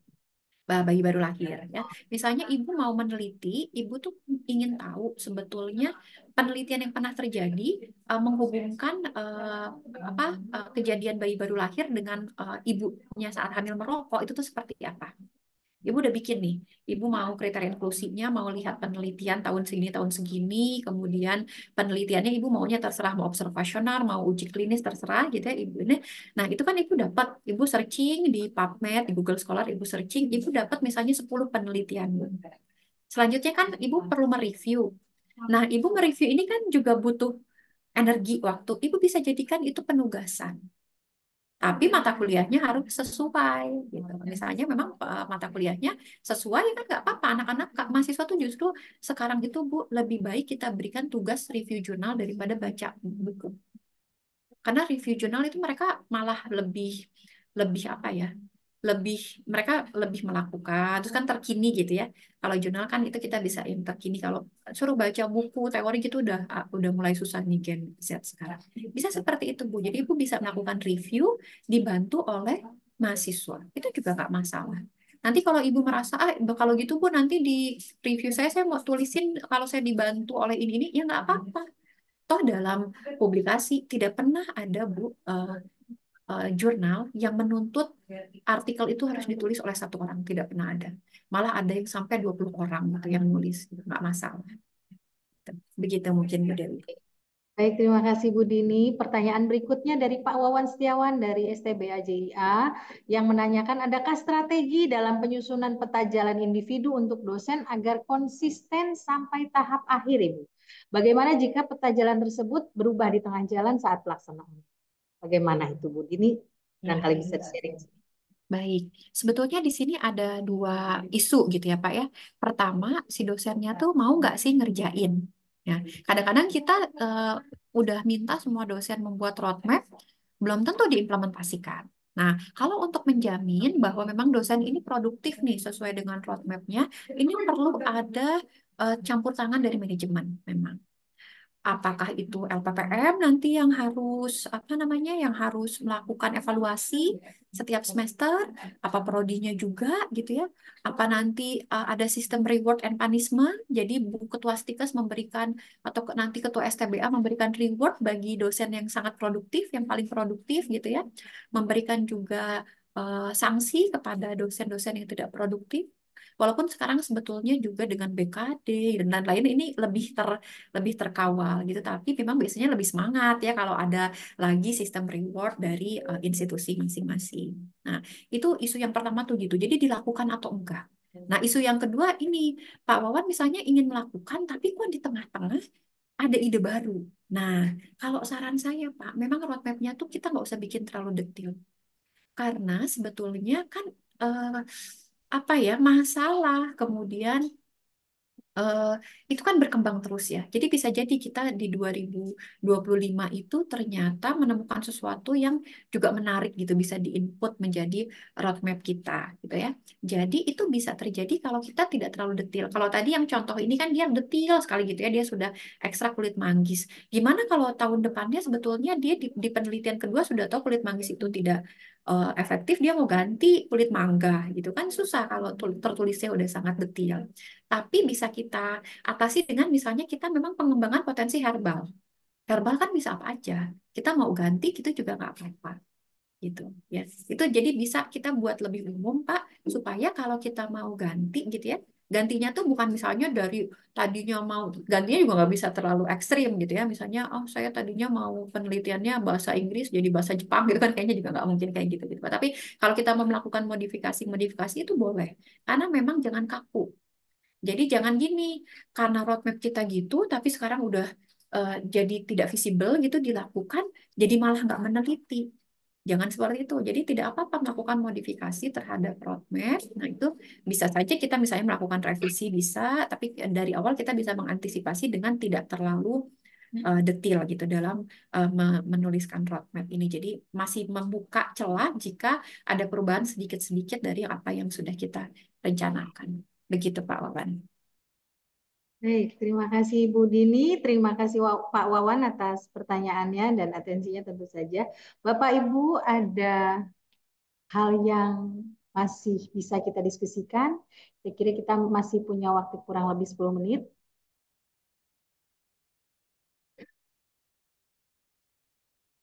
Bu Dini, materinya barangkali masih ada? Ya, untuk materinya saya sudah ya Bu ya, karena memang harapannya sih bisa lebih banyak Gitu ya diskusi. Bu. Baik, Jadi untuk materi sudah. baik. Bapak Ibu atau mungkin Bapak Ibu yang di ruang rapat Stikes Bakti Husada Cikarang, ada yang mau menyampaikan pertanyaan? Atau dari Akper Al-Ikhlas barangkali? Akper Evarina? Satu pertanyaan lagi, Bu. Baik, silakan Pak Nur Rahmat. Kita kan di perguruan tinggi ada melakukan PKMD ya, Bu ya. Apakah bahan-bahan ini bisa dijadikan masukan untuk melengkapi penelitian internal dari perguruan tinggi yang bersangkutan? Apakah harus dievaluasi dulu? Terima kasih, Bu. Terima kasih Pak Nur Rahmat. Mangga Bu Dini. Eh, ini saya takut salah ya, saya sebetulnya sudah eh, apa agak bingung sama istilah-istilah karena banyak yang baru. PKMD itu semacam KKN Ya, bukan KKN ya? Bu. Iya, Ya, KKN. oke, baik, betul, Pak. Ya, jadi memang sebetulnya bisa ini, Pak. Uh, Sebelum kita melakukan PKMD, itu tentu apa yang akan kita sampaikan kan berdasarkan bisa kita berdasarkan hasil-hasil penelitian dan pengabdian masyarakat kita yang pernah kita lakukan, gitu ya. Misalnya kita mau PKMD ke sebuah komunitas gitu ya, yang di situ banyak kita tahu banyak masalah kesehatan. Masalah kesehatan misalnya di situ stunting, di situ juga misalnya terjadi eh, hipertensinya tinggi. Nah, apa sih program kita saat melakukan PKMD? Kita bisa merujuk pada hasil penelitian yang pernah kita lakukan. Oh, ternyata kalau stunting itu begini-begini kita bisa dengan modifikasi empasi gitu ya. Atau pada makanan pendamping ibu hamil. Oh, kalau dia hipertensinya tinggi, mungkin kita bisa ajarkan bagaimana sih melakukan terapi-terapi yang bisa pada hipertensi sebelum dia terjadi hipertensi. Misalnya rendam kaki pakai air hangat lah segala macam kan banyak sekarang penelitian-penelitian mahasiswa yang arahnya tuh ke hal-hal seperti itu. Jadi bisa bahan itu hasil penelitian dan pengabdian masyarakat kita sebelumnya menjadi acuan untuk kita membuat materi pakai PKMD. Begitu pula sebaliknya. ya Pak ya. Setelah Bapak PKMD, ini tuh ternyata menemukan fenomena yang selama ini Bapak nggak tahu. Kalau di daerah itu tuh ternyata terjadi mereka itu selama ini secara empiris dari resep nenek moyang itu menggunakan misalnya salah satu herbal gitu untuk pengobatan hipertensi. Wah, menarik banget nih padahal di tempat lain nggak digunakan gitu ya. Nah, apa yang ada di PKMD itu kemudian bisa menjadi bahan dalam dosen melakukan penelitian. Jadi memang ini kayak apa eh, panahnya bolak-balik. Dari penelitian kita bisa menjadi masukan untuk PKMD, dari hasil PKMD juga bisa menjadi masukan untuk melakukan penelitian. Gimana kalau nggak sesuai roadmap gitu? Nah, roadmap ini bisa kita lakukan evaluasi. Makanya tadi saran saya kita juga nggak usah terlalu detail. Tadi masih ada celah, misalnya kita roadmapnya itu kalau di sini unggulannya apa? Ya, kalau misalnya kita unggulannya mau ambil herbal kan berarti herbal apapun bisa kita masuk gitu ke dalam roadmap tersebut. Kalau kita misalnya mau melakukan tadi seperti tadi penyakit kronis gitu ya. Sekarang meneliti hipertensi saat besok meneliti DF, dosennya ada yang sukanya meneliti DF, ada suka hipertensi kan semuanya juga masih dalam satu benang merah yang sama. Eh, apa penyakit kronis gitu. Atau tadi misalnya contohnya roadmapnya arahnya mau ke lansia, nah lansia itu kan banyak sekali hal-hal yang bisa kita teliti yang terkait dengan lansia. Begitu, Pak. Dan kalau dalam pertemuan tahunan, kan misalnya setiap tahun kan ada rapat evaluasi, itu juga bisa untuk dibahas gitu bersama. Sebetulnya roadmap yang kita susun, apakah masih visible atau tidak? Bagaimana sih ketercapaian roadmap, baik itu roadmap institusi, roadmap prodi, maupun roadmap dosen per tahun itu, gitu ya, itu di apa? Ya, Didiskusikan Pak. bersama. Jadi tadi hasil-hasil kegiatan lain. Jadi memang baiknya semua kegiatan itu ya itu Pak eh, terintegrasi gitu ya. Jadi kalau tadi kita banyak berbicaranya tentang mata kuliah ini yang terlewat, bahwa sebenarnya kita bisa mengintegrasikan juga pada kegiatan lapangan ya, kegiatan tadi PKN. Ya, terima kasih banyak Ya, Pak, ini juga menjadi insight ya, buat Bu. saya.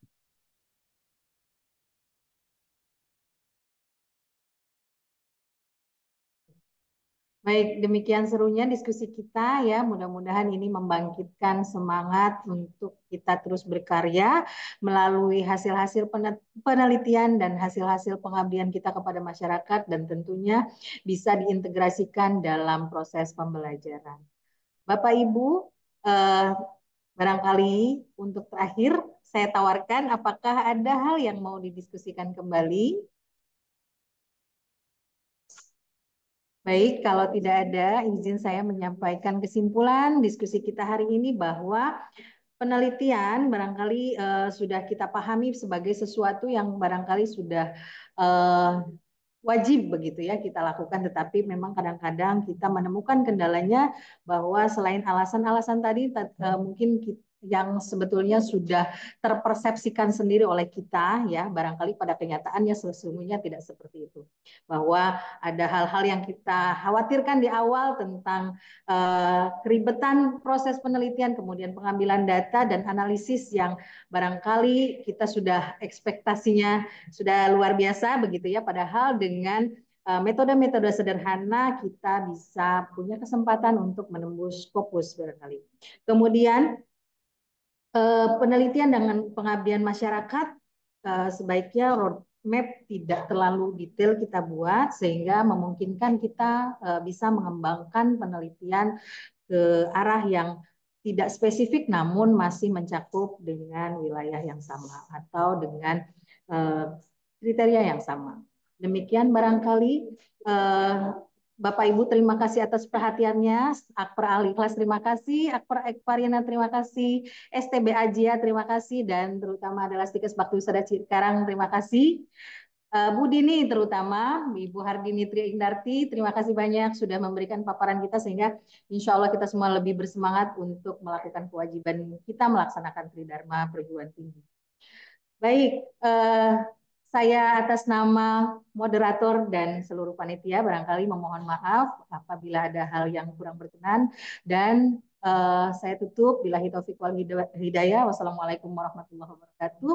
Terima Acara kasih ilmunya, Bu. ya, saya kembalikan kepada MC. Silakan.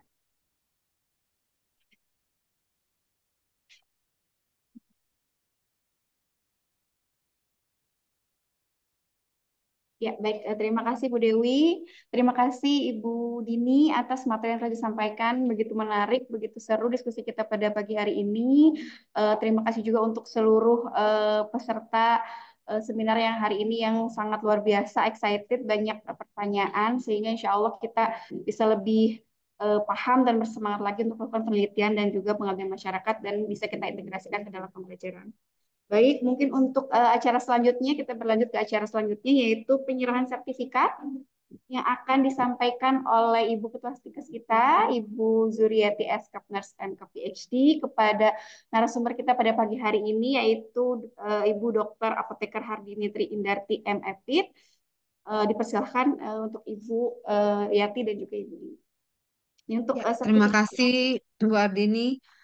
Ini saya mewakilkan dari kami institusi untuk menyerahkan sertifikat secara online ini. Semoga kegiatan ini dapat bermanfaat bagi kita semuanya. Terima kasih. Ya, terima kasih banyak Ibu Ketua Stikes. Saya berterima kasih atas kepercayaannya dan saya harap apa yang saya sampaikan mudah-mudahan setidaknya meningkatkan motivasi Ibu kepada teman-teman. Juga mudah-mudahan ada manfaatnya begitu apa yang saya sampaikan.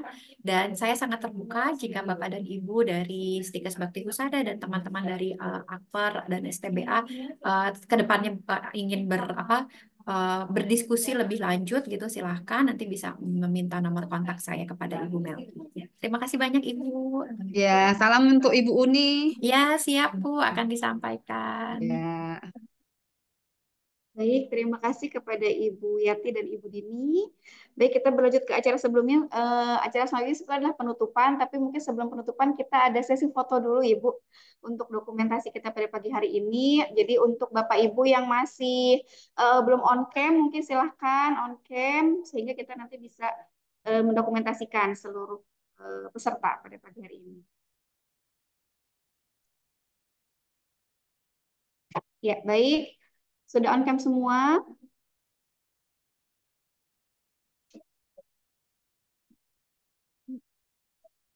Mohon izin Ibu Ani. Ibu Ani mohon dari izin STB dari aja. ETB aja mungkin.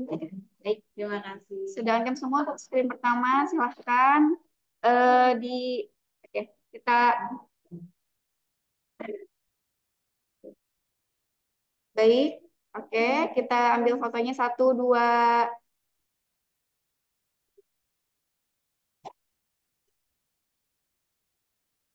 Ya, lanjut untuk screen selanjutnya. Mohon izin untuk Ibu Friska dari Akbar Al-Ikhlas, kemudian Ibu Suci, Ibu Aam, dan Ibu Yumi. Mohon izin untuk on cam. Baik, Siap ya Bu. siap ya Bu. 1, 2. Lanjut screen selanjutnya. Baik, 1, 2.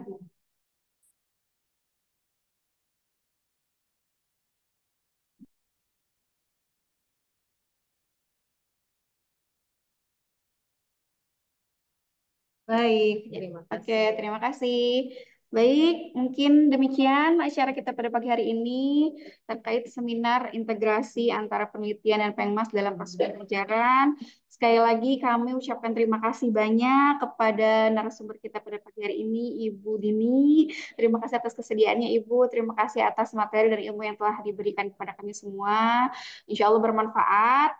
Kemudian terima kasih juga untuk seluruh peserta, baik dari Akper Ahillas Bogor, dari Akper Evarina, dan juga dari STBA JIA. Dan tentu saja juga untuk rekan-rekan dari Stikes Bakti Husada Cikarang, terima kasih atas partisipasinya dalam kegiatan hari ini. Mungkin bisa upload untuk kita semua.